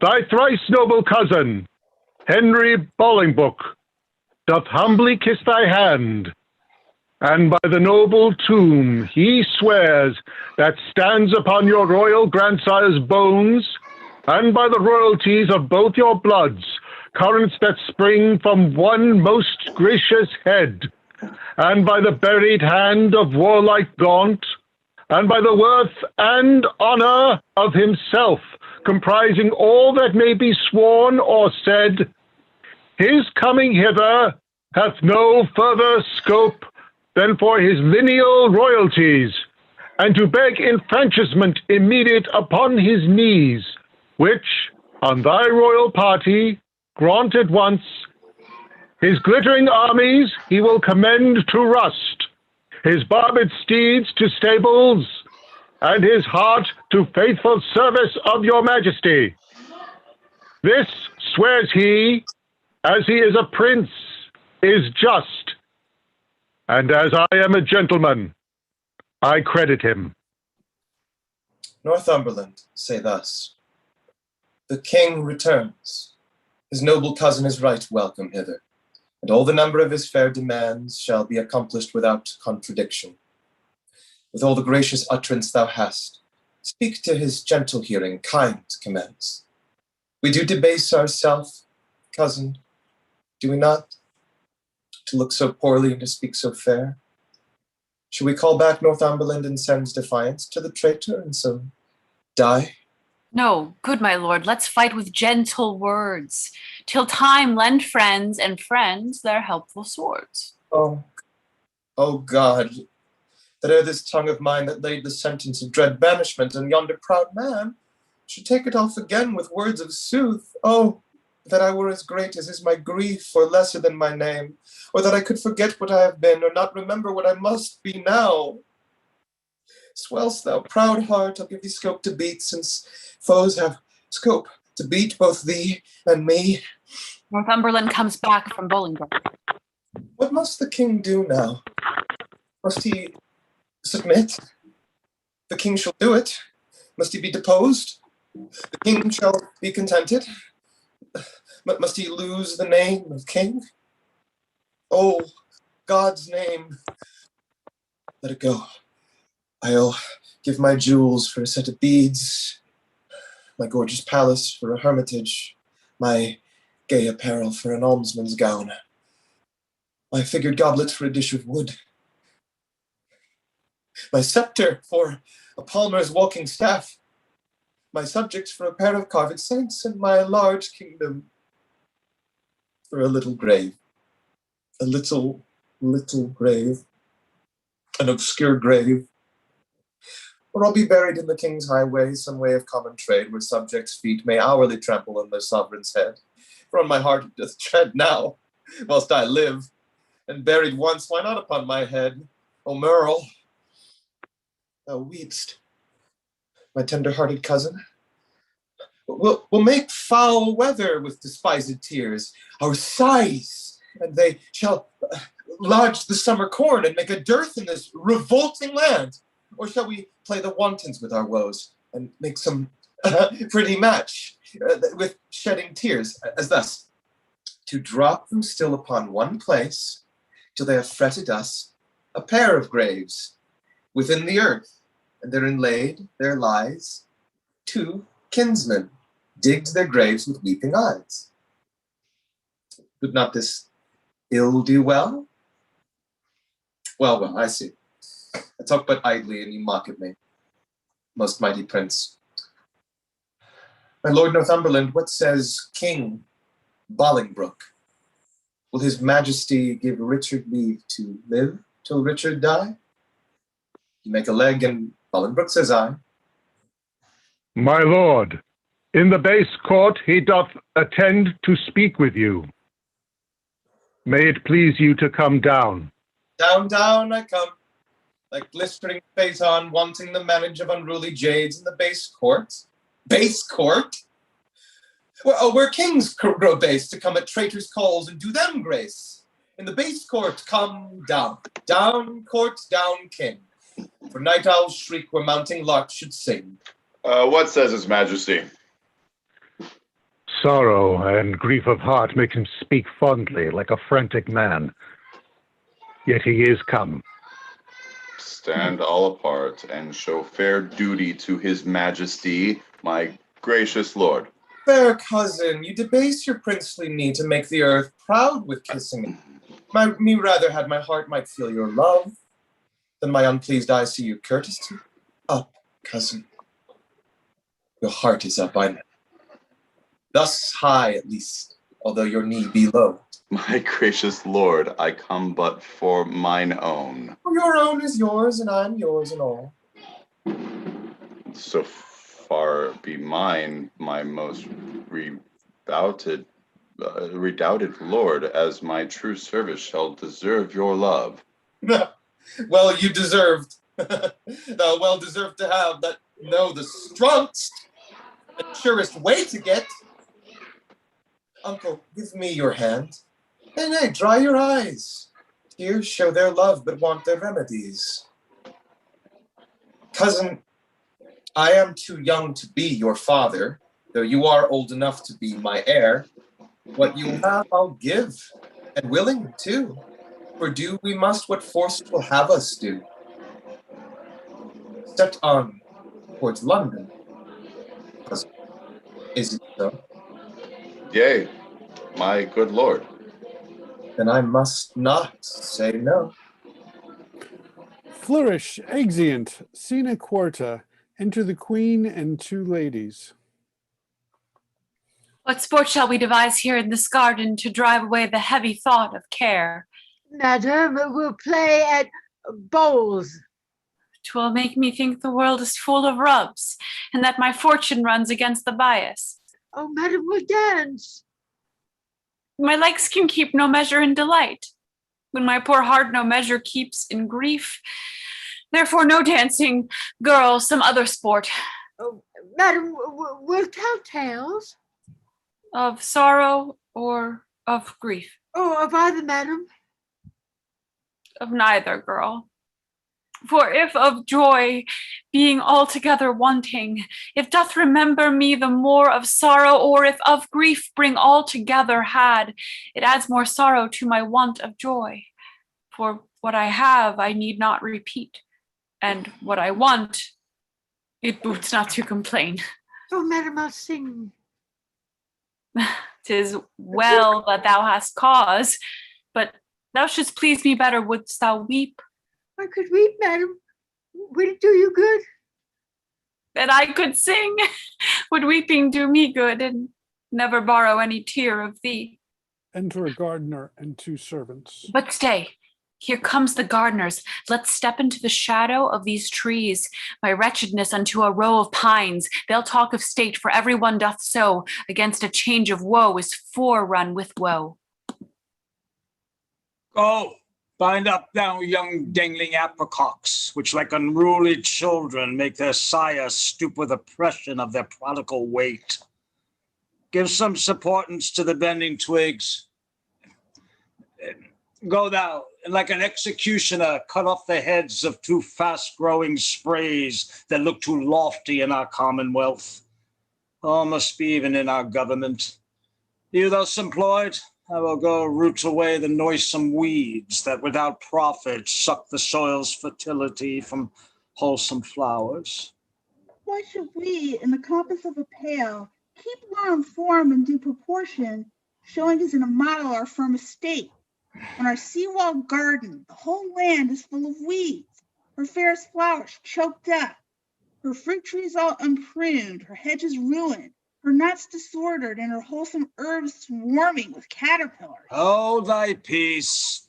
He that hath suffered this disordered spring has now himself met with the fall of leaf. The weeds that his broad spreading leaves did shelter, that seemed in eating him to hold him up, are pulled up, root and all, by Bolingbroke. I mean the Earl of Wiltshire, Bushy, Green. What, are they dead? They are, and Bolingbroke has seized the wasteful king. Ah, what a pity it is that he had not so trimmed and dressed his land as we this garden that time of year, and wound the bark, and skinned our fruit trees, lest being overproud with sap and blood, with too much riches, it confound itself. Had he done so to great and growing men, they might have lived to bear, and he to taste their fruits of duties. Superfluous branches we lop away, that bearing boughs may live. Had he done so, himself had borne the crown, which waste and idle hours has quite thrown down. What think you, the king shall be deposed? Deposed he is already. Depressed he is already, and deposed 'tis doubted he will be. Letters came last night to a dear friend of the Duke of York's to tell of black tidings. Oh, I am pressed to death through want of speaking. Thou old Adam's likeness set to dress this garden, how dares thy harsh, rude tongue sound this unpleasing news? What Eve?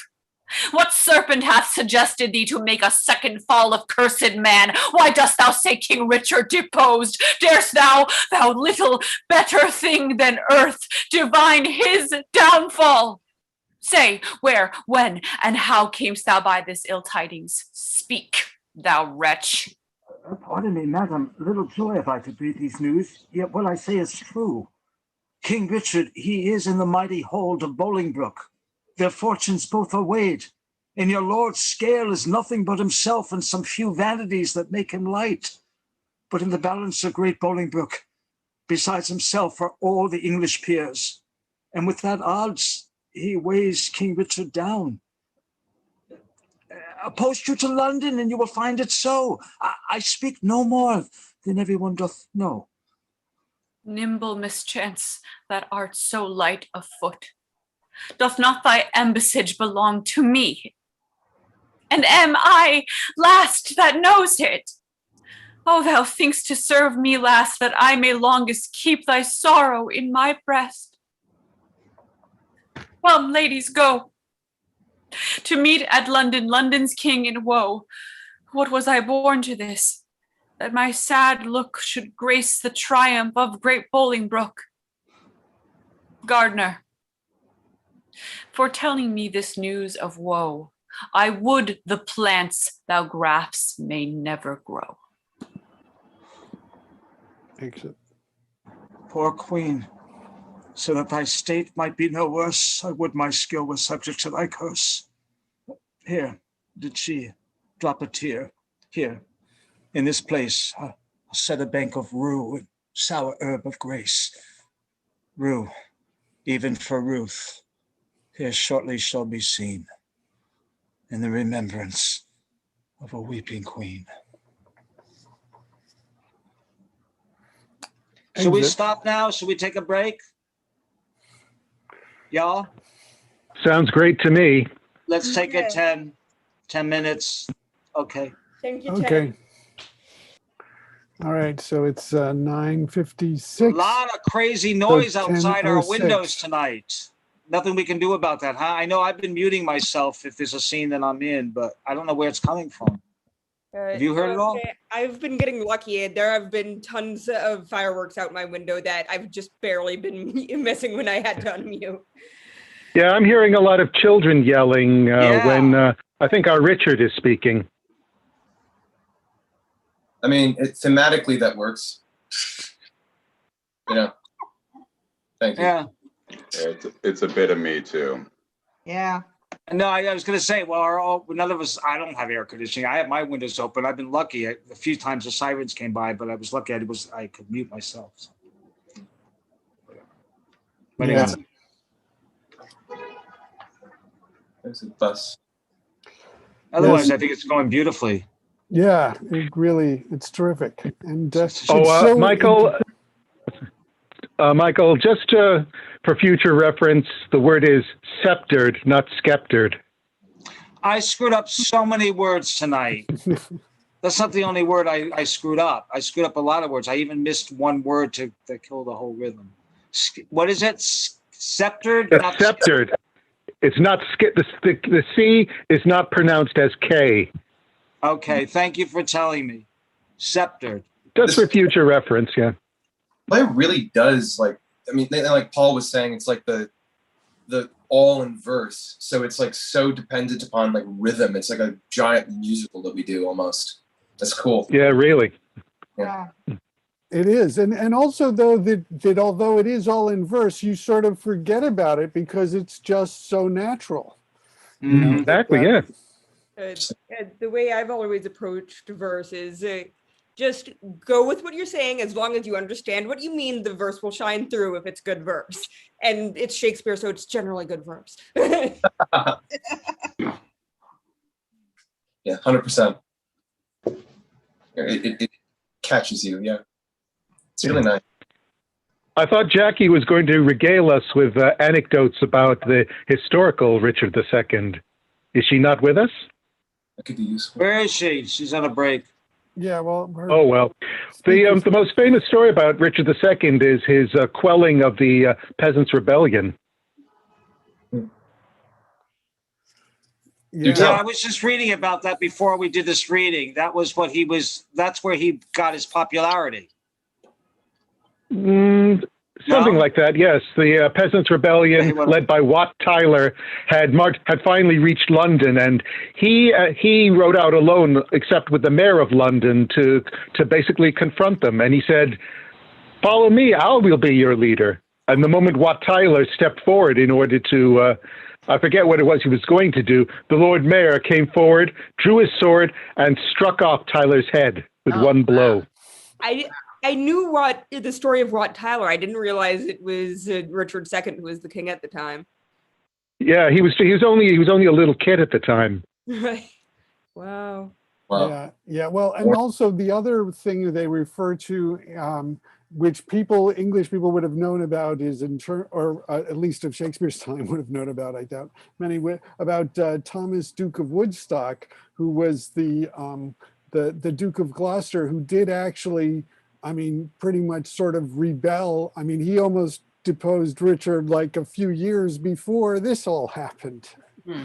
And supposedly what happened, he was then Richard got power back, and Gloucester was arrested, and while he was waiting trial, he died while in custody, murdered while in custody, probably by Thomas Mowbray, Richard's orders. Duke of Norfolk, on Richard's orders. Yes. So, but yeah, so that was a pretty sort of unstable time in terms of that, and that he'd also, and Richard actually had two wives. His first wife had died a few years before, Anne of Bohemia, who was actually sister to a king called Wenceslas. So I wonder if good King Wenceslas refers to him. Could be. Tony, I should have looked it up. I should have looked it up in advance. I just looked up the pronunciations. You're right, sceptered. Also, it's not Gloucester. It's Gloucester. The U is not pronounced. I'm just nitpicking. Yes, I need to nitpick since I'm using my phone.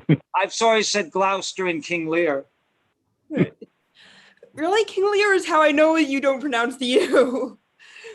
Yeah. Really? I've always said it and nobody's ever said anything. Gloucester. Yeah, it is actually spelled that way in some places in the folio. I think mostly in the Henry VI plays. Yeah, it's spelled Glostester. Gloucester. Yeah. Well, it seems that in a lot of Shakespeare's plays, Gloucester never comes to a happy end. Yeah, well, He's the Sean Bean of Shakespeare. Yeah, good point.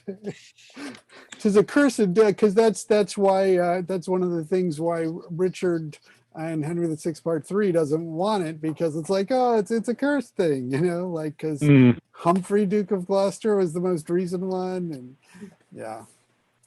So, but yeah, all these families that were killing each other and killing the other members. It's just Gloucester and Septon.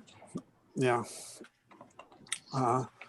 But it's there. I was also looking up in terms of why he's sort of credited with inventing the handkerchief, is that he was in diaries of his courtiers. They noticed that he would take this square of cloth around that he would use to wipe his nose.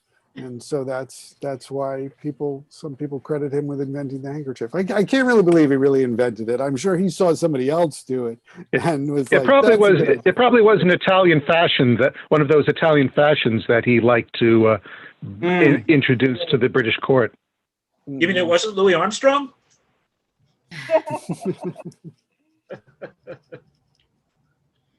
Okay.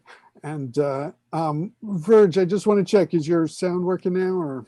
Yeah, can you hear me? Yeah, okay. I can hear you. Thank you for stepping in for me, Jennifer. On Gardner too. You're welcome. Yeah, sorry about that. We felt you in spirit.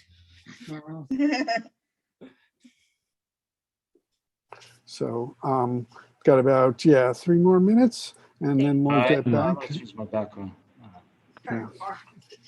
So are any other sorts of questions or thoughts about, I mean, one of the things is like, okay, so I mean, Bolingbroke, he comes in and he takes these guys and he just executes them, no trial, no sort of like due process.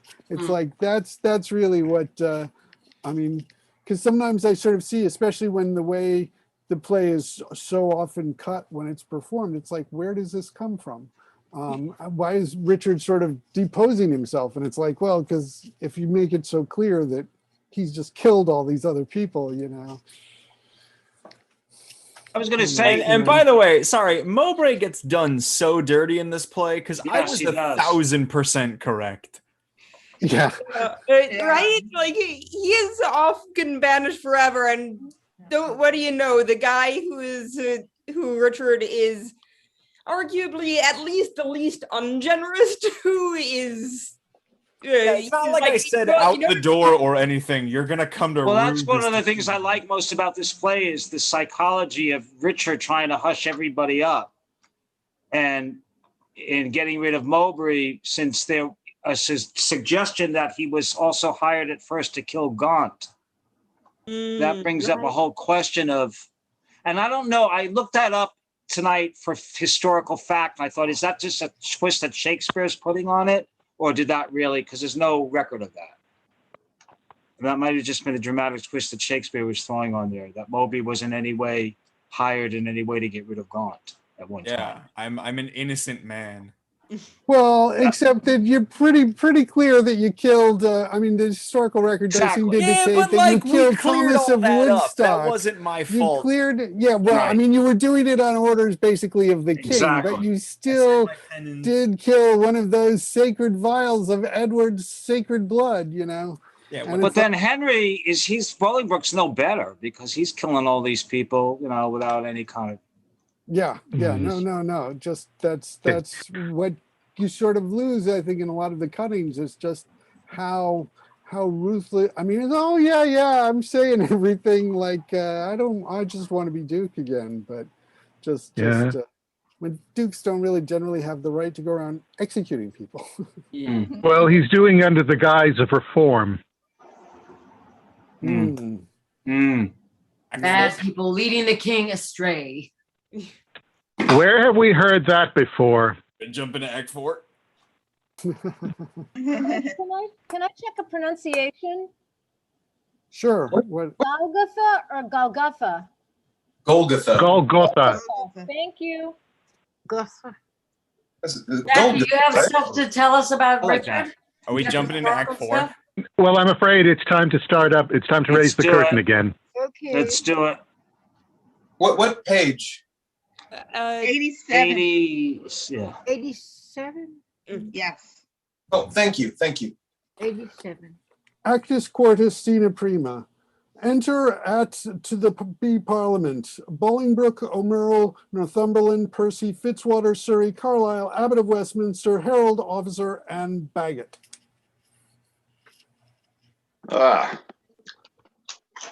Call forth Bagot. Now, Bagot, freely speak thy mind. What thou dost know of noble Gloucester's death? Who wrought it with the king, and who performed the bloody office of his timeless end? Then set before my face the Lord O'Merrill. Oh, cousin, stand forth and look upon that man. My Lord O'Merrill, I know your daring tongue scorns to unsay what it hath once delivered. In that dead time when Gloucester's death was plotted, I heard you say, is not my arm of length that reacheth from the restful English court as far as a callus to my uncle's head. Amongst much other talk, that very time I heard you say that you had rather refused the offer of 100,000 crowns than Bolingbroke's return to England, adding withal, how blessed this land would be in your cousin's death. Princes and noble lords, what answer shall I make to this base man? Shall I so much dishonor my fair stars on equal terms to give him chastisement? Either I must, or have mine honor soiled with the attainder of his slanderous lips. There is my gage, the manual seal of death that marks thee out for hell. Thou liest, and will maintain what thou hast said is false in thy heart blood, thou being all too base to stain the temper of my knightly sword. Bagot, forbear. Thou shalt not take it up. Excepting one. I would he were the best in all this presence that hath moved me so. If that thy valour stand on, sympathize. There is my gage, Almaer, and gage to thine. By that fair sun that shows me where thou standst, I hear thee say, and vauntingly thou spakest, that thou wert cause of noble Gloucester's death. If thou denies it 20 times thou liest, and I will turn thy falsehood to thy heart, where it was forged with my rapier's point. Thou darest not, coward, live to see the day. Oh, now by my soul, I would this were this hour. Fitzwater, thou art damned to hell for this. O'Merrill, thou liest. His honor is as true in this appeal as thou art all unjust. And that thou art so, there I throw my gage, to prove it to thee to the extremest point of mortal breathing. Seize it if thou darest. And if I do not? May my hands rot off and never brandish more revengeful steel over the glittering helmet of my foe. My Lord Fitzwater, I do remember well the very time O'Merrill and you did talk. Oh, my lord, 'tis very true. You were in presence then, and you can witness with me this is true. As false by heaven as heaven itself is true. Sorry, thou liest. Dishonorable boy! That lie shall lie so heavy on my sword that it shall render vengeance and revenge, so that thou lie giver and that lie do lie in earth as quiet as thy father's skull. In proof whereof there is mine honor's pawn. Engage it to the trial if thou darest. How fondly dost thou spur a forward horse. If I dare eat or drink or breathe or live, I dare meet Surrey in a wilderness and spit upon him, whilst I say he lies and lies and lies. There's my bond of faith, to tie thee to my strong correction. As I intend to thrive in this new world, Omer is guilty of my true appeal. Besides, I heard the banished Norfolk say that thou, Omer, did send 2 of thy men to execute the noble Duke at Calais. Some honest Christian trust me with a gage that Norfolk's lies, here do I throw down this, if he may be repealed, to try his honor. These differences shall all rest under gage. Till Norfolk be repealed, repealed he shall be. And though mine enemy, restored again to this land and sovereignties when he's returned. Against Omril will we enforce this trial. That honorable day shall ne'er be seen. Many a time hath banished Norfolk fought for Jesus Christ. In the glorious Christian field, streaming the ensign of the Christian cross against black pagans, Turks, and Saracens, and toyed with works of war, retired himself to Italy, and there at Venice gave his body to the pleasant country's earth, and his part soul unto his captain Christ, under whose colors he had fought so long. Why, Bishop, is Norfolk dead? As sure as I live, my lord. Oh, sweet peace, conduct his sweet soul to the bosom of good old Abraham. Lords, the appealants and your differences shall rest under gauge till we assign you to your days of trial. Great Duke of Lancaster, I come to thee from plume-plucked Richard, who with willing soul adopts thee heir, and his high scepter yields to the possession of thy royal hand. Ascend his throne, descending now from him, and long live Henry, of that name the fourth. In God's name. I'll ascend that regal throne.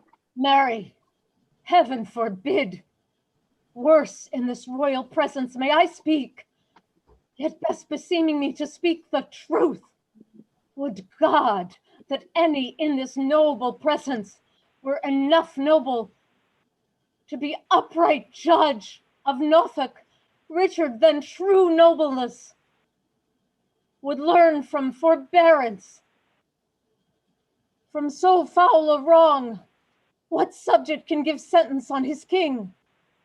And who sits here that is not Richard's subject, therefore are not judged?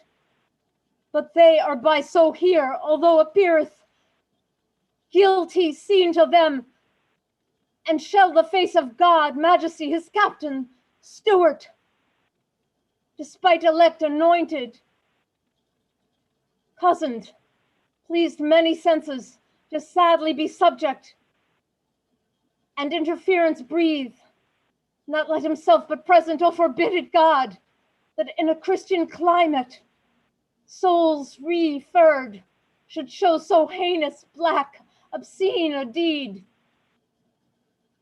I speak to subjects, and to subjects speak, stirred up by heaven, that boldly for his king, the Lord of Hereford here, whom you call king, is foul traitor to be present Hereford's king.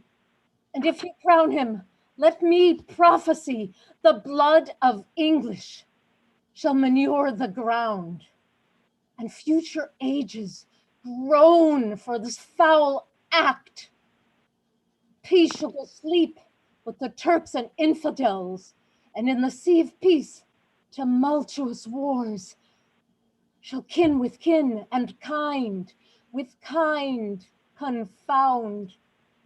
Disorder, horror, fear, and mutiny shall here inhabit, and this land called the field of Golgotha, and dead men's skulls. Oh, if you rend this house against this house, it will the woeful division prove that very fell upon this cursed earth. Prevent it, resist it, and let it not be so. Please, child's children cry against you. Woe! Well have you argued, sir. And for your pains of capital treason, we arrest you here. My Lord of Westminster, be it your charge to keep him safely till his day of trial. May it please you, lords, to grant the commons suit? Fetch hither, Richard, that in common view he may surrender, so we shall proceed without suspicion. I will be his conduct. Lords, you that are here under our arrest, procure your sureties for that days of answer. Little are we beholding to your love, and little looked for at your helping hands. Alack, why am I sent for to a king before I have shook off the regal thoughts wherewith I reign? I hardly yet have learned to insinuate, flatter, bow, and bend my knee. Give sorrow leave a while to tutor me to this submission. Yet well I remember favors of these men. Are they not mine? Do they not sometime cry, all hail to me? So Judas did to Christ. But he in 12 found truth in all but one. I in 12,000 none. God save the king. Will no man say amen? Am I both a priest and clerk? Well then, amen. God save the king, although I be not he. And yet amen, if heaven do think him me. To do what service am I sent for hither? To do that office of thine own good will, which tired majesty did make thee offer. The resignation of thy state and crown to Henry Bolingbroke. Give me the crown. Your cousin, seize the crown. Your cousin, on this side my hand, on that side thine. Now this golden crown is like a deep well that owes two buckets filling one another. The empty are ever dancing in the air. The other down, unseen and full of water. That bucket down and full of tears am I, drinking my griefs, whilst you mount up on high. I thought you had been willing to resign. My crown I am, but still my griefs are mine. You made my glories and my states depose, but not my griefs. Still am I king of those. Part of your cares, and give me with your crown. Your care set up, do not my cares pluck down. My care is loss of care by old care done. Your care is gain of care by new care won. The cares I give, I have, though given away. They yet still today. Are you contented to resign the crown? No.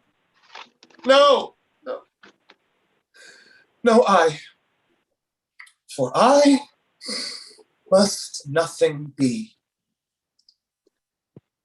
Therefore, no, for I resign to thee. Now mark me how I will undo myself. I give this heavy weight from off my head, and this unwieldy scepter from my hand. The pride of kingly sway from out my heart. With mine own tears I wash away my balm. With mine own hands I give away my crown. With mine own tongue deny my sacred state. With mine own breath release all duteous oaths. All pomp and majesty I do forswear. My manners, rents, revenues I forego. My acts, decrees, and statutes I deny. God pardon all oaths, they are broke to me. God keep all vows unbroken are made to thee. Make me that nothing have with nothing grieved, and thou with all pleased, that all hast all achieved. Long mayst thou in Richard's seat to sit, and soon lie Richard in an earthy pit. God save King Henry! Unkinged Richard says, and send him many years and sunshine days. What more remains? No more. But as you read these accusations and these grievous crimes committed by your person and your followers against the state and profit of this land, that by confessing them, the souls of men may deem that you are worthily deposed. Must I do so? And must I ravel out my weaved-up thoughts? Gentle Northumberland, if thy offences were upon record, would it not shame thee in so fair a troop to read a lecture of them? If thou wouldst, there shouldst thou find one heinous article containing the deposing of a king and cracking the strong warrant of an oath, marked with a blot, damned in the book of heaven. Nay, all of you that stand and look upon me, whilst that my wretchedness debate myself, though some of you with Pilate wash your hands, showing an outward pity, yet you Pilates, here have you delivered me to my sour cross, and water cannot wash away your sin. My lord, dispatch, read o'er these articles. Mine eyes are full of tears, I cannot see. And yet salt water blinds them not so much, for they can see a sort of traitors here. Nay, if I turn mine eyes upon myself, I find myself a traitor with the rest, for I have given here my soul's consent, to undeck the pompous body of a king, made glory base, a sovereignty a slave, proud majesty a subject, state a peasant. My lord! O Lord of thine, thou art insulting man. No, nor no man's lord, I have no name. No, not that name was given me at the font, but 'tis usurped. Alack, the heavy day that I've worn so many winters out, and know not now what name to call myself. Oh, that I were a mockery king of snow, standing before the sun of Bolingbroke to melt myself in wave water dry.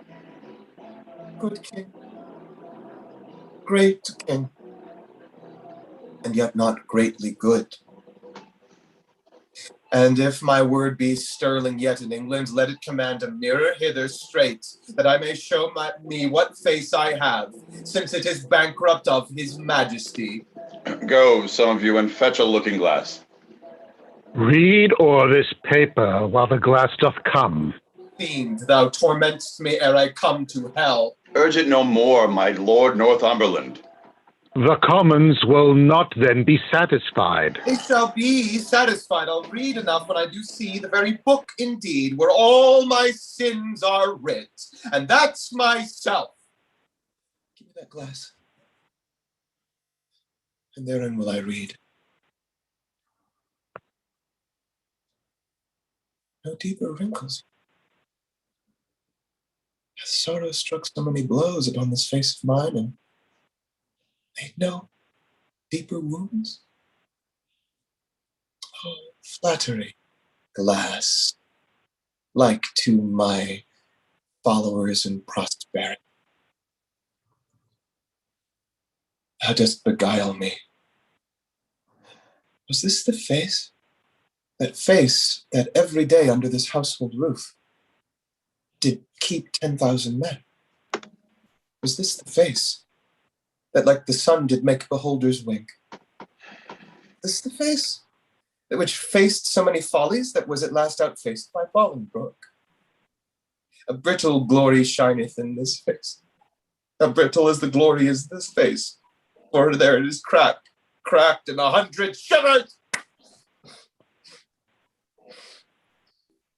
Mark, silent king, the moral of this sport. How soon my sorrow hath destroyed my face.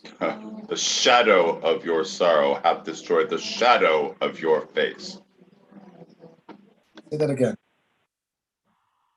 Shadow of my sorrow. Let's see. It's very true.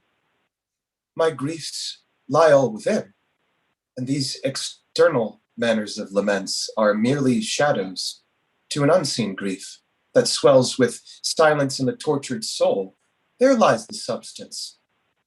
And I thank thee, King, for thy great bounty, that not only gives me cause to wail, but teachest me the way how to lament the cause.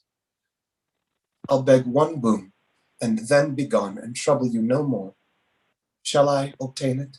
Name it, fair cousin. Fair cousin?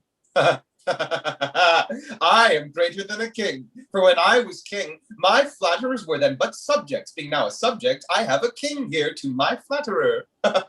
Being so great, I have no need to beg. Yet ask. Until I have. You shall. Then give me leave to go. Whither? Whither you will, so I were from your sight. Go, some of you, convey him to the tower. Oh, good, conveyors are you all that rise thus nimbly by a true king's fall. On Wednesday next, we solemnly set down our coronation. Lords, prepare yourselves.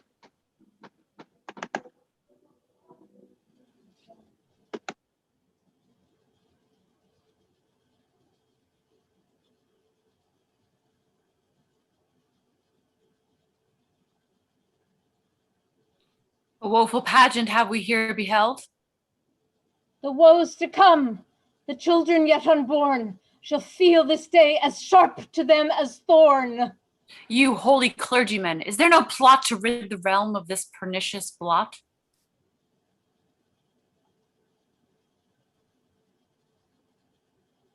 Before I freely speak my mind herein, you shall not only take the sacrament to bury mine intent, but also to effect whatever I shall happen to devise.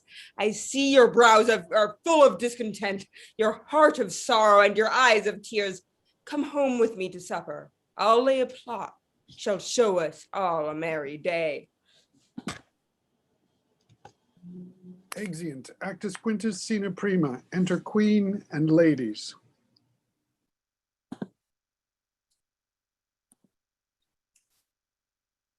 This way, the king will come.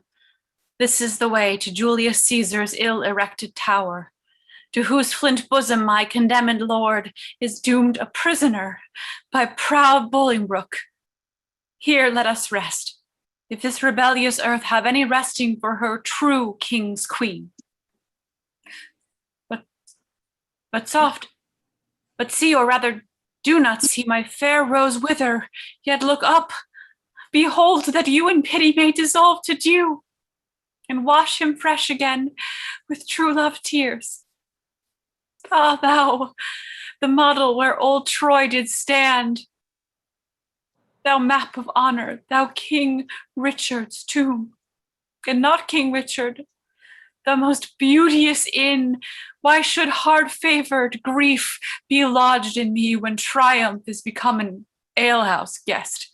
Join not with grief, fair woman, do not so, to make my end too sudden. Learn, good soul, to think our former state a happy dream, from which awaked the truth of what we are, shows us but this: I am sworn brother sweet to grim necessity, and he and I will keep a league till death, hie thee to France, and cloister thee in some religious house. Our holy lives must win a new world's crown, with our profane hours here have stricken down. What, is my Richard both in shape and mind transformed and weakened? Hath Bolingbroke deposed thine intellect? Hath he been in thy heart? The lion dying trusteth forth his paw, and wounds the earth, if nothing else, with rage to be o'erpowered. And wilt thou, pupil-like, take thy correction mildly, kiss the rod, and fawn on rage with base humility? Which art a lion and a king of beasts. A king of beasts, indeed. If aught but beasts, I'd been still a happy king of men. Good sometime queen, prepare thee hence for France. Think I am dead, and even here thou takest as from my deathbed my last living leave. In winter's tedious nights, sit by the fire with good old folks, and let them tell thee tales of woeful ages long ago betid.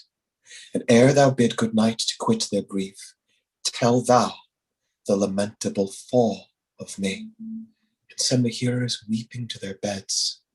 For why? The senseless brands will sympathize the heavy accent of thy moving tongue, and in compassion weep the fire out.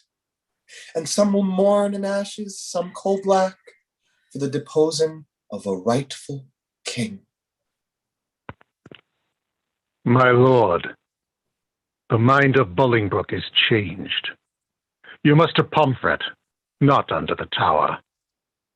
And madame, there is order for you. With all swift speed, you must away to France. Northumberland, thou ladder wherewithal the mounting Bolingbroke ascends my throne. The time shall not be many hours of age, more than it is ere foul sin, gathering head, shall break into corruption. Thou shalt think, though he divide the realm and give thee half, it is too little, helping him to all.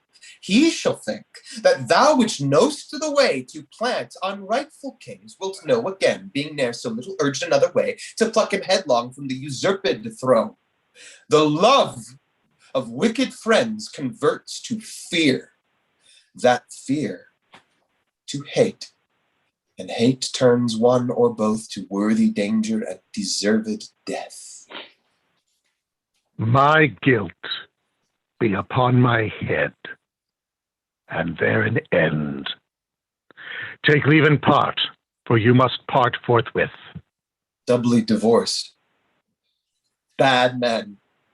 Ye violated twofold marriage twixt my crown and me, and then betwixt me and my married wife. Let me unkiss that oath twixt thee and me, and yet not so, for with a kiss 'twas made. Part us, Northumberland. I toward the north, where shivering cold and sickness pines the clime. My queen to France from whence, set forth in pomp, she came adorned hither like sweet May, sent back like Hallowmas or shortst of day. And must we be divided? Must we part? Aye, hand from hand, my love, and heart from heart. Banish us both and send the king with me. That were some love, but little policy. Then whither he goes, thither let me go. So two together weeping make one woe. Weep thou for me in France, I for thee here. Better far off than near, be ne'er the near. Go, count the way with sighs, I mine with groans. So longest way shall have the longest moans. Twice from one step I'll groan, the way being short, and peace the way out with a heavy heart. Come, come, in wooing sorrow let's be brief, since wedding it there is such length and grief. One kiss shall stop our mouths, and dumbly thus give I mine, and thus take I thy heart. Give me mine own again. 'Twere no good part to take on me to keep and kill thy heart. So now I have mine own again. Be gone, that I may strive to kill it with a groan. We make woe wanton with this fond delay. Once more adieu, and the rest let sorrow say. Exeunt. Scena secunda. Enter York and his Duchess. My lord, you told me you would tell the rest when weeping made you break the story off of our two cousins coming into London. Where did I leave? At that sad stop, my lord, where rude misgoverned hands from windows tops threw dust and rubbish on King Richard's head. Then, as I said, the Duke, great Bolingbroke, mounted upon a hot and fiery steed, which his aspiring rider seemed to know, with slow but stately pace kept on his course, while all tongues cried, God save thee, Bolingbroke. You would have thought the very windows spake, so many greedy looks of young and old through casements darted their desiring eyes upon his visage, and that all the walls with painted imagery had said at once, Jesu preserve thee, welcome Bolingbroke, whilst he, from one side to the other turning, bareheaded, lower than his proud steed's neck, bespake them thus, I thank you, countrymen. And thus still doing, thus he passed along. Alas, poor Richard, where rides he the whilst? As in a theatre, the eyes of men, after a well-graced actor leaves the stage, are idly bent on him that enters next, thinking his prattle to be tedious. Even so, or with much more contempt, men's eyes did scowl on Richard. No man cried, God save him, but dust was thrown upon his sacred head, which with such gentle sorrow he shook off, his face still combating with tears and smiles the badges of his grief and patience, that had not God, for some strong purpose, steeled the hearts of men, they must perforce have melted, and barbarism itself have pitied him. But heaven hath a hand in these events, to whose high we will we bound our calm contents. To Bolingbroke are we sworn subjects now, whose state and honor eye for eye allow. Oh, here comes my son, Almerle. Almerle that was, but that is lost for being Richard's friend. And, madam, you must call him Rutland now. I am in Parliament, pledged for his truth and lasting fealty to the new-made king. Oh, welcome, my son. Who are the violets now that strew the green lap of the new-come spring? Madam, I know not, nor I greatly care not. God knows I had as lief be none as one. Well, bear you well in this new spring of time, lest you be cropped before you come to prime. What news from Oxford? Hold those justs and triumphs? For aught I know, my lord, they do. You will be there, I know. If God prevent not, I purpose not. What seal is that hangs without thy bosom? Look'st thou pale? Let me see the writing. My lord, 'tis nothing. No matter then who sees it. I will be satisfied. Let me see the writing. I do beseech your grace to pardon me. It is a matter of small consequence, which for some reasons I would not have seen. Which for some reason, sir, I mean to see. I fear. Oh, what should you fear? 'Tis nothing but some bond that he entered into for gay apparel against the triumph. Bound to himself? What doth he with a bond that he is bound to? Wife, thou art a fool. Let me see the writing. I do beseech you pardon me, I may not show it. I will be satisfied. Let me see it, I say. Treason, foul treason, villain, traitor, slave. What's the matter, my lord?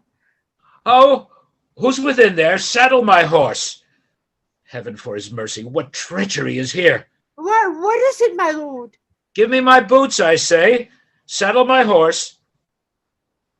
Now by my honor, my life, my troth, I will approach the villain. What is the matter? Peace, foolish woman. I will not peace. What is the matter, son? Good mother, be content. It is no more than my poor life must answer. Thy life answer? Enter servant with boots. Bring me my boots, I will unto the king. Strike him, Emerald.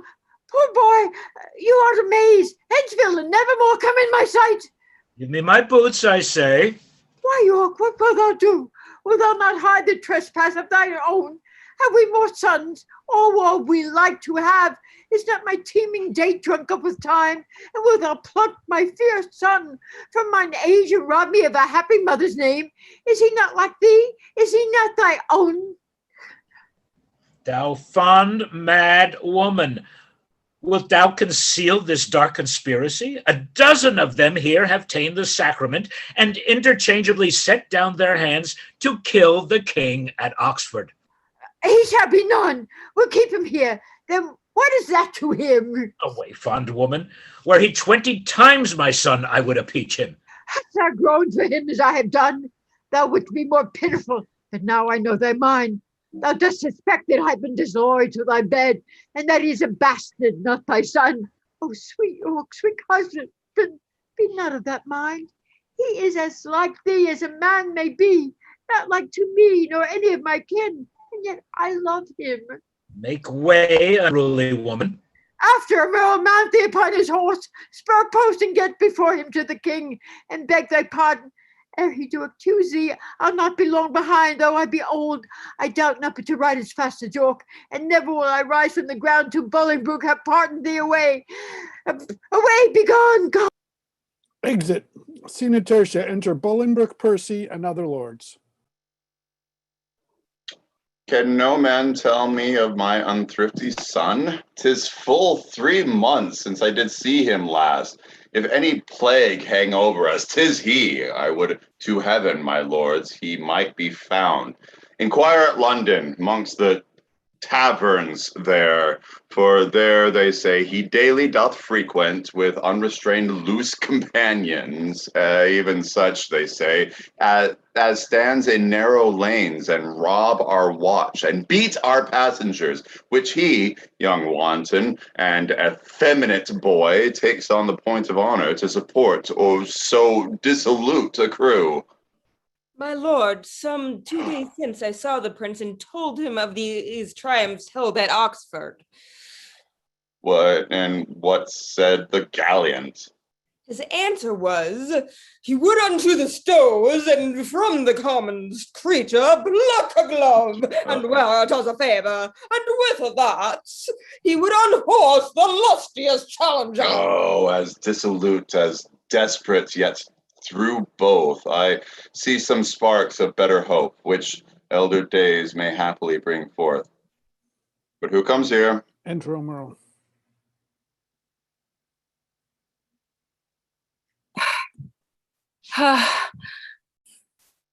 My lord, where is the king? What means our cousin that he stares and looks so wildly? God save your grace. I do beseech your majesty to have some conference with your grace alone. Withdraw yourselves and leave us here alone. What is the matter with our cousin now? Forever may my knees grow to the earth, my tongue cleave to my roof within my mouth, unless a pardon ere I rise or speak. Intended or committed with was the fault. If on the first, how heinous ere it be, to win thy love after, I pardon thee. Then give me leave, that I may turn the key that no man enter till my tale be done. Have thy desire. My liege, beware! Look to thyself. Thou hast a traitor in thy presence there. Villain, I'll make thee safe. Stay thy revengeful hand. Thou hast no cause to fear. Open the door, secure foolhardy king. Shall I for love speak treason to thy face? Open the door, or I will break it open. Enter York. What is the matter, uncle? Speak. Recover breath. Tell us how near is danger, that we may arm us to encounter it. Peruse this writing here, and thou shalt know the treason that my haste forbids me show. Remember as thou readst, thy promise past. I do repent me, read not my name there. My heart is not confederate with my hand. It was, villain, ere thy hand did set it down. I tore it from the traitor's bosom, king. Fear and not love begets his penitence. Forget to pity him, lest thy pity prove a serpent that will sting thee to thy heart. Oh, heinous, strong, and bold conspiracy. Oh, loyal father of a treacherous son, thou sheer, immaculate, and silver fountain from whence the stream through muddy passages hath had his current and defiled himself. Thy overthrow of good converts to bad, and thy abundant goodness shall excuse this deadly blot in thy digressing son. So shall my virtue be his vice's bawd, and he shall spend mine honor with his shame, as thriftless sons their scrapping father's gold.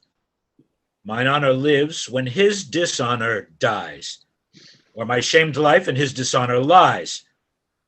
Thou kill'st me in his life. Giving him breath, the traitor lives. The true man's put to death. What ho, my liege! For heaven's sake, let me in! What shrill voice suppliant makes this eager cry? A woman and thy aunt! Great king, 'tis I! Speak with me, pity me, open the door! A beggar begs that never begged before. Our scene is altered from a serious thing, now changed to the beggar and the king. My dangerous cousin, let your mother in. I know she's come to pray for your foul sin. If thou do pardon whosoever pray, more sins for this forgiveness prosper may. This festered joint cut off, the rest rests sound. This let alone will all the rest confound. Enter Duchess. O king, believe not this hard-hearted man. Loving not itself, none other can. Thou frantic woman, what doubt dost thou make here? Shall thy old dugs once more a traitor rear? Oh, sweet York, be patient. Hear me, gentle liege. Rise up, good aunt. Not yet, I thee beseech. Forever will I kneel upon my knees and never see day that the happy sees, till thou give joy, until thou bid me joy by pardoning Rutland, my transgressing boy. Unto my mother's prayers I bend my knee. Against them both my true joints bended be. Oh, pleads he in earnest, look upon his face. His eyes do drop no tears. His prayers are in jest. His words come from his mouth, ours from our breasts. He prays but faintly, and would be denied. We pray with heart and soul and all beside. His weary joints would gladly rise, I know. Our knees shall kneel to the ground they grow. His prayers are full of false hypocrisy, ours of true zeal and deep integrity. Our prayers do outpray his, then let them have that mercy which true prayers ought to have. Good aunt, stand up. Oh, nay, do not say stand up, but pardon first, and afterward stand up. And if I were thy nurse, thy tongue to teach, pardon should be the first word of thy speech. I never longed to hear a word till now. Say pardon, king, let pity teach thee how. The word is short, but not so short as sweet. No word like pardon for kings' mouths so meet. Speak it in French, king. Say pardonnez-moi. Thou teach pardon, pardon to destroy. Ah, my sour husband, my hard-hearted lord, that sets the word itself against the word. Speak pardon as 'tis current in our land. The chopping French we do not understand. Thy eye begins to speak, set thy tongue there, or in thy piteous heart plant thou thine ear, that hearing how our plants and prayers do pierce, pity may move thee, pardon. Do rehearse. Good aunt, stand up. I do not suit to stand. Pardon is all the suit I have in hand. I pardon him as heaven shall pardon me. Oh, happy vantage of a kneeling knee. Yet I am sick for fear. Speak it again. Twice having pardon doth not pardon twain, but makes one pardon strong. I pardon him with all my heart. Oh, God on earth thou art. But for our trusty brother-in-law, the abbot, with all the rest of that consorted crew, destruction straight shall dog them at the heels. Good uncle, help to order several powers to Oxford, or where'er the traitors are, they shall not live within this world, I swear. But I will have them, if once now nowhere. Uncle, farewell. And cousin, adieu. Your mother hath well prayed, and prove you true. My old son, I pray heaven make thee new. Exeunt. Enter Exton and servants. Didst thou not mark the king what words he spake? Have I no friend will rid me of this living fear? Was it not so? Those were his very words. Have I no friend, quoth he. He spake it twice, and urged it twice together, did he not? He did. And speaking it, he wistly looked on me, as who should say, I would thou wert the man that would divorce this terror from my heart, meaning the king at Pomfret. Come, let's go. I am the king's friend, and will rid this foe. Exit. Scene quarta. Enter Richard.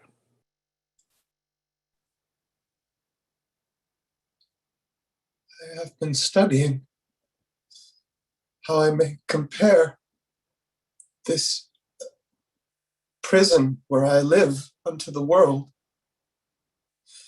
And for because the world is populous and here is not a creature but myself, I cannot do it. Yet I'll hammer it out. My brain I'll prove the female to my soul the father. And these two beget a generation of still breeding thoughts. And these same thoughts people this little world in humors like the people of this world, for no thought is contented.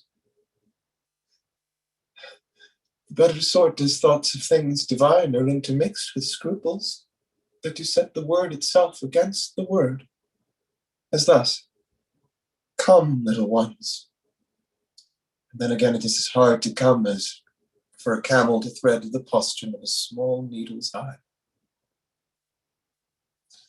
Thoughts tending to ambition, they do plot unlikely wonders. How these vain weak nails may tear a passage through the flinty ribs of this hard world. And for they cannot die in their own pride. Thoughts tending to content flatter themselves that they are not the first of fortune's slaves, nor shall not be the last, like silly beggars who, sitting in the stocks, refuge their shame that many have, and others must sit there. And in this thought they find a kind of ease, bearing their own misfortunes on the back of such as have before endured the like. Thus play I in one person many people, and none contented. Sometimes am I king, then treasons make me wish myself a beggar, and so I am. Then crushing penury persuades me I was better when a king. Then am I kinged again. And by think that I am unkinged by Bolingbroke, and straight am nothing. But whate'er I be, nor I nor any man that but man is, with nothing shall be pleased, till he be eased with being nothing. Music. Him. How? You keep time. How sour sweet music is when time is broken, no proportion kept. So is it in the music of men's lives.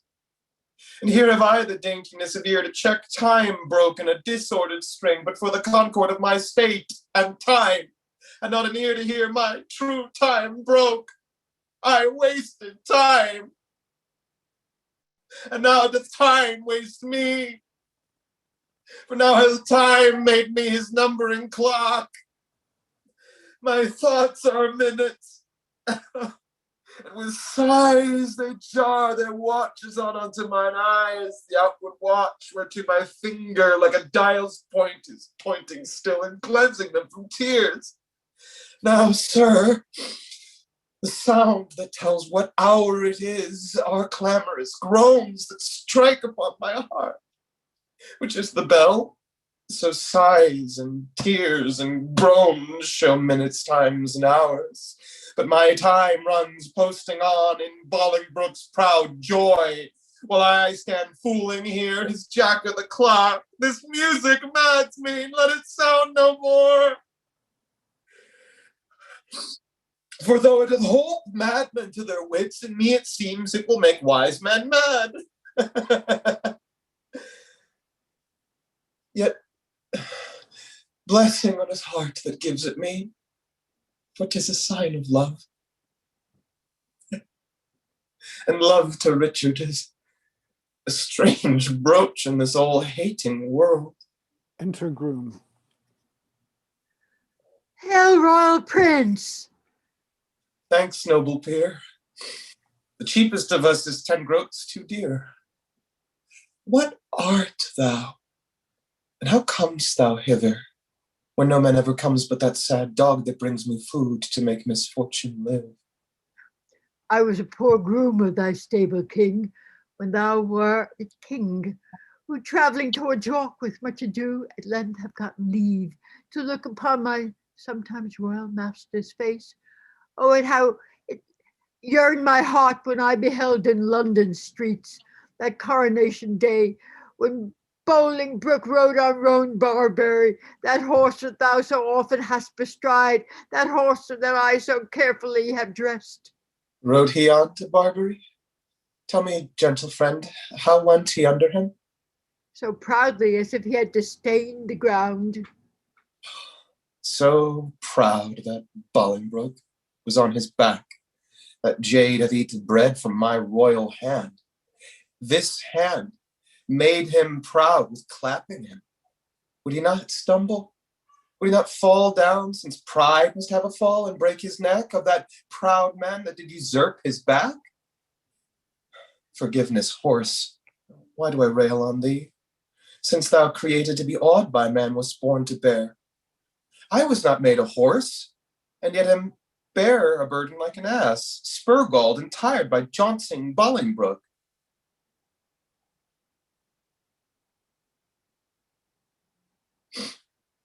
The keeper with his dish. Keeper? Fellow, give place. Here is no longer stay. If thou love me, that this time thou wert away. But my tongue dares not, that my heart shall say. My lord, will please you to fall too? Taste of it first, as thou wert wont to do. My lord, I dare not. Sir Pierce of Exton, who lately came from the king, commands the contrary. The devil take Henry of Lancaster and thee. Patience is stale, and I am weary of it. Help! Help! Help! Oh, now what means death in this rude assault? Villain! Thine own hand yields thy death's instrument. Go thou and fill another room in hell. That hand shall burn a never-quenching fire that staggers thus my person. Exton, thy fierce hand hath with the king's blood stained the king's own land. Mount, mount, my soul. Thy seat is up on high, whilst my gross flesh sinks downward here to die. As full of valor as of royal blood, both have I spilt.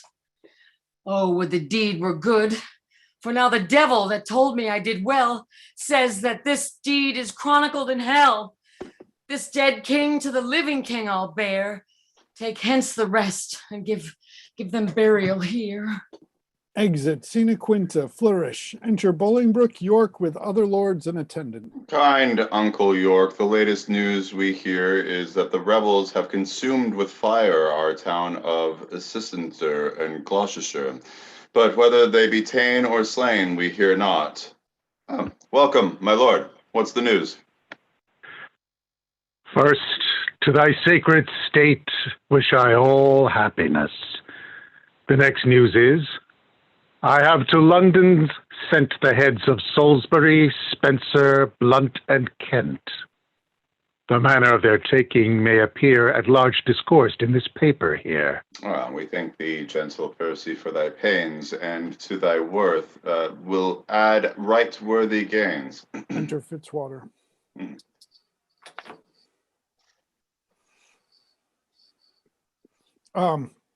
My lord, I have from Oxford sent to London the heads of Brockus and Sir Bennet Seeley, two of the dangerous comforted traitors that fought at Oxford, thy dire overthrow. Ah, thy pains, Fitzwater, shall not be forgot. Right noble is thy merit. Well, I wot. Enter Percy and Carlisle. Grand conspirator, Abbot of Westminster, with clog of conscience and sour melancholy, hath yielded up his body to the grave. But here is Carlisle living to abide thy kingly doom and sentence of his pride.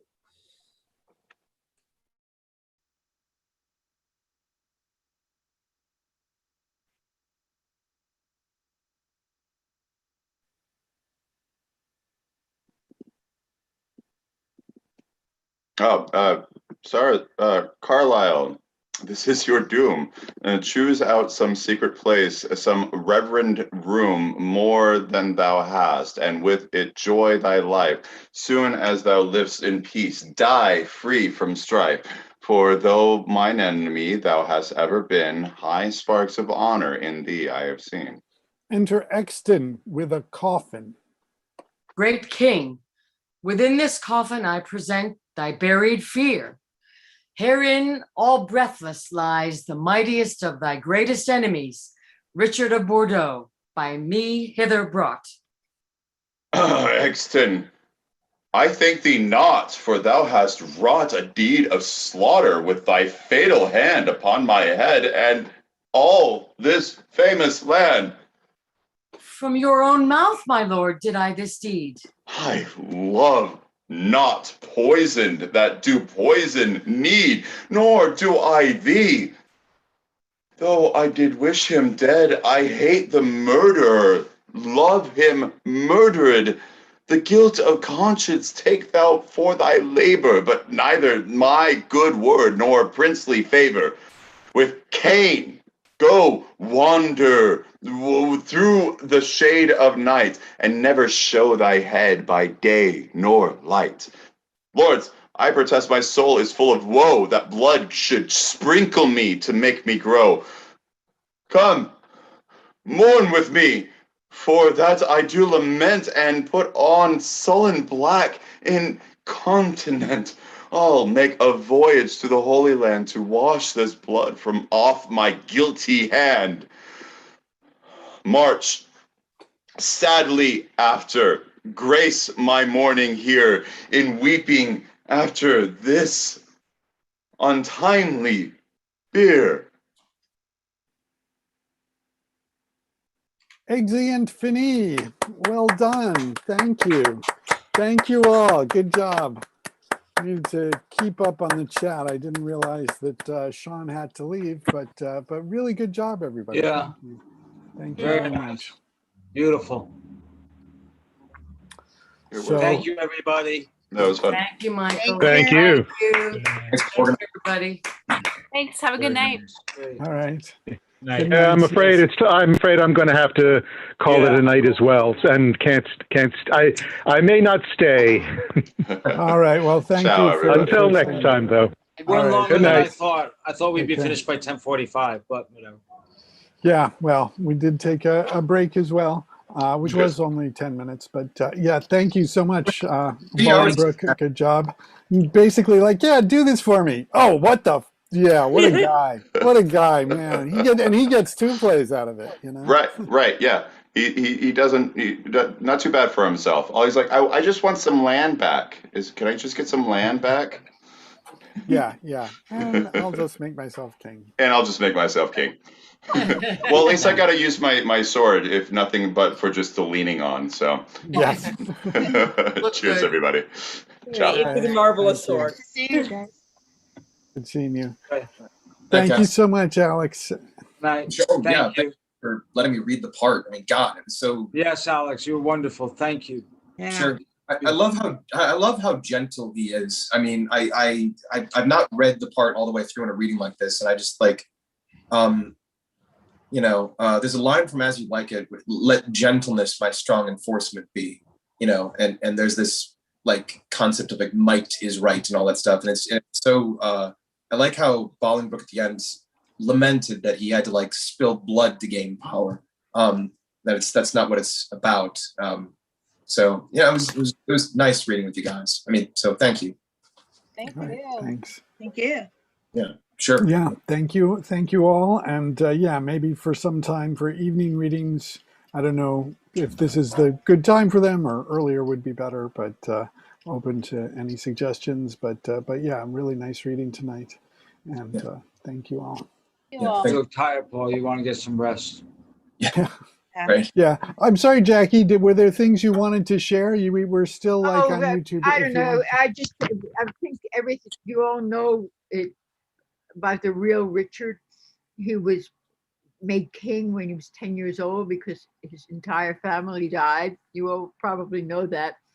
And he was under the thumb of Gaunt and who else was Thomas of Woodstock, and he did really disinherit Gaunt's son, Bolingbroke, which why there was all this trouble, and he did exile him. So all that's true, and also this was the first play he ever wrote that was entirely in verse, and it's part of something I read was called a tetralogy.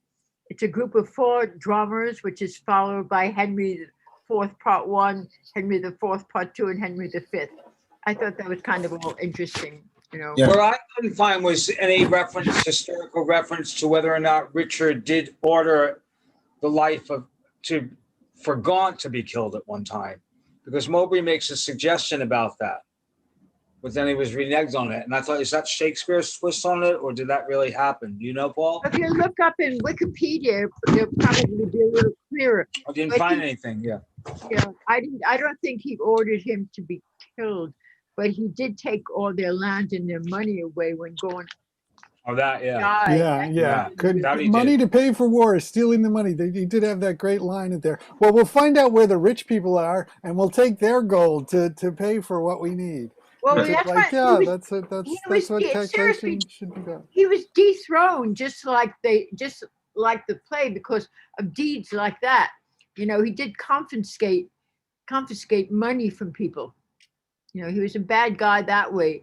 You know, and they say he did good things, but he did take what he wanted when he wanted. Yeah. Well, because he was spoiled. Because it's interesting, and that John of Gaunt and Thomas of Woodstock and these other people they refer to are the sons of Edward III. But Richard, who succeeded Edward III, was the grandson of Edward III. Because Gaunt was very rich. He was one of the most richest men in the land, wasn't he? I think I read that. He was. Yeah, well, all the families were pretty. Yeah, and actually that was apparently a source of contention between Thomas of Woodstock and the others, was because Henry Bolingbroke married like a sister of the person that Thomas of Woodstock had married, and who was like this very rich person in England, so that he then so that Thomas of Woodstock, by having another brother-in-law, like lost some of the estates. So Gaunt was even a financial advisor to Richard at one time. I think that's what it said, that he was actually a financial advisor at one time. Yeah. Well, the problems were because he became a king at 10, and everybody was telling him, all the nobles were telling him how they were all competing with each other, so that by the time he was of age where he could think for himself, you know, he had been fed all this crap all over, and he just probably went, get rid of everybody. You know, I'm going to just take everything, blow everything. You know, it was just, you know, he was probably so closed in that he just, you know, freaked out. But that's one of the reasons why he ended up being removed. Well, who was he leasing the land out to? So what? That's what it says. He was leasing the land out. Who was he leasing the land out? Because he was taking all the nobles' land, and he would just, you know, because he was a king, he could do right. Do what he wanted. So he's leasing it out to pay for his war against Ireland? Or, yes. Yeah. Which they say was unnecessary. That what was it? 100-year war. He started the 100-year war. Right. Yeah, he was a troublemaker because, and I think it was because he was so. There's money in it. Yeah, and also he had been so manipulated that he had to prove that he was the ruler, you know. But he got dethroned. His ruling did not last. Yeah. But it's very, very. If you go to Wikipedia, I'm sure you all have before, and read, you know, where Shakespeare gets his material. I guess all these years I've seen it, but lately I've been concentrating a little more and seeing how all these people ended up doing what they did. But his real reason, see, what I like the psychology is his real reason for banishing Mowbray for life is because he's afraid that he knows too much about that suggestion about murdering Gaunt is a really, you know, he can't be found out. But that's kind of, I mean, I think there's sufficient reason to be upset about that, just Mowbray knowing about that Mowbray killed Woodstock on Richard's behalf. That's already. And exactly. And he has to hide that. And that's what makes him such a creep. Well, also, right. Bolingbroke has all this. He's a powerful warrior. He's a powerful man. There's no way he couldn't be, because he could not have gotten all those troops together. I know, but it's such a dirty thing to do. Him.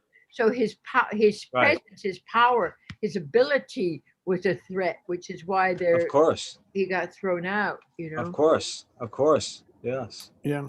The life. Right. Well, I guess we can just. But look what Trump did.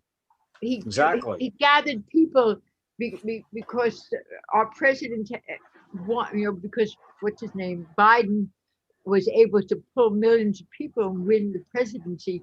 Trump had no other way except getting these bad guys to try to overthrow the Capitol. It's really strange. It's very, very Shakespearean, that because it's been going on since the beginning of time, what Trump did. Can you believe that? Every time I think about it, can you believe that?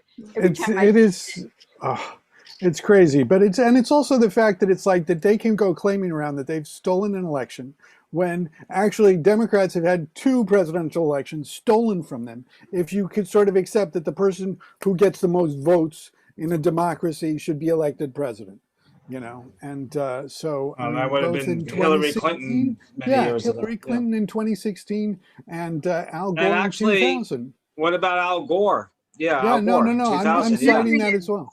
Yeah. This country has to fix the electoral. They have to fix it somehow to make it where popular vote is more important. Well, you know what? That could change. Can that come up in the midterm?